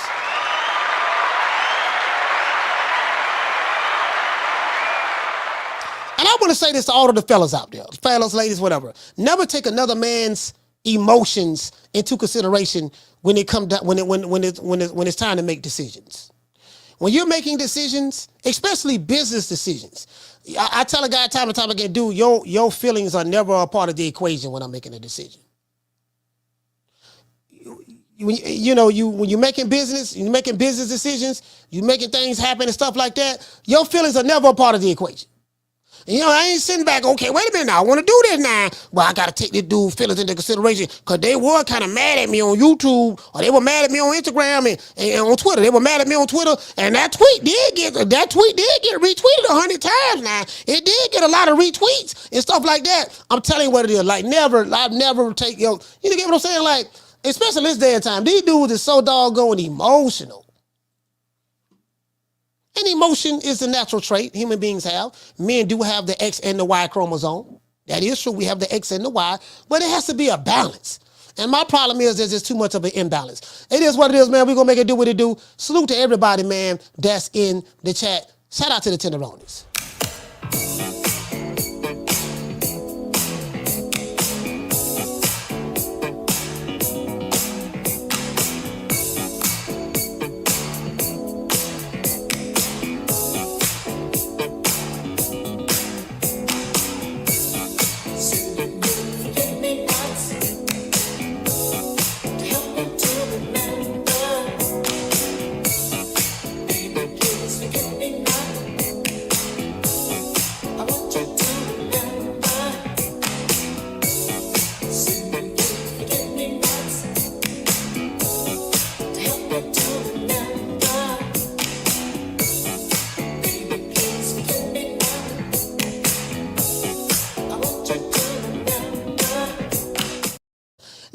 We will be going live tomorrow night for the Vergil Ortiz fight. It's a good card. I kind of wish I was there at that fight, but it's a good card, man. Shout out to everybody on the fight card. O'Hari Davies. The fight I'm really looking forward to, O'Hari Davies and Ismael Barroso. I am looking forward to that fight. I'm upset. I'm highly upset that Roland Romero has a belt at 140. We know he didn't deserve it. I will continue to hold the line when it comes to my hate on Roland Romero. I'm gonna hate this dude till he lose that belt. I want to see him get knocked out again. Got my nuts crossed on him. I got everything crossed on him, boy. Lord, please, if the boxing gods can bless us to see this fool get knocked out and get that belt removed from him. True. Hey, shout out to Nelly Content. Shout out to School of X-Man, The Inevitable, D-Block, Metal Hendrix, Robin V, Nelly Content. Shout out to my brother JC in the building. Ron Boy Fresh, salute to you, fam. DC Stand Up. Hey, yo, Mo, check this out, Mo. Shout out to Dr. Paul Evans, the one Mr. Ham, the lovely Miss Connie Stevens, Shout out to my brother Eric Grime in the building. Shout out to Eric G in the building as well. Schoolo X-Man. Who else we have? JC. We have Metal Hendrix. Shout out to my sister LaJessica. Shout out to James Pryor. James, what's going on, fam? Who else we have? Shout out to L. Harvey. Schoolo X-Man. Salute to you, brother. The Natural is in the building. Robin V is in the building. My sister LaJessica. Shout out to Yuli X Games. He said that different, Coach. Yeah, it's always different. Hey, you know what? Hey, Yuli X Games. And every time you point out, you do know that you are literally saying the exact same thing here, right? No, that different now. That different. Hold on now. Wait a minute, Coach. Now, we got. Hold on. What you talking about now? We got different standards now. I'm like, dude, he's fighting the Powerpuff Girls. Now, I will say the Powerpuff Girls can fight. The Powerpuff Girls can fight. They beat Mojo Jojo. I will give them. They beat Mojo Jojo. But let's come on. You still fighting the Powerpuff Girls. True. Nigga fighting the Care Bears. You know, caring is sharing. Hey, y'all remember the Care Bears? They fighting the Care Bears. All of the Care Bears will get together and hug each other. And then, or like a rainbow light or shoot from their chest. Like the Care Bears. Listen, your fighter is literally fighting the equivalent of the Care Bears. And you talking like he fighting killers. True. This man fighting the Care Bears. Literally. Shout out to Bruce Gas in the building, man. I see you guys tomorrow, man. We going live for the fight party. You know my motto. Don't meet me there, beat me there. Peace. Man, I'm out of here, bro. Let's go.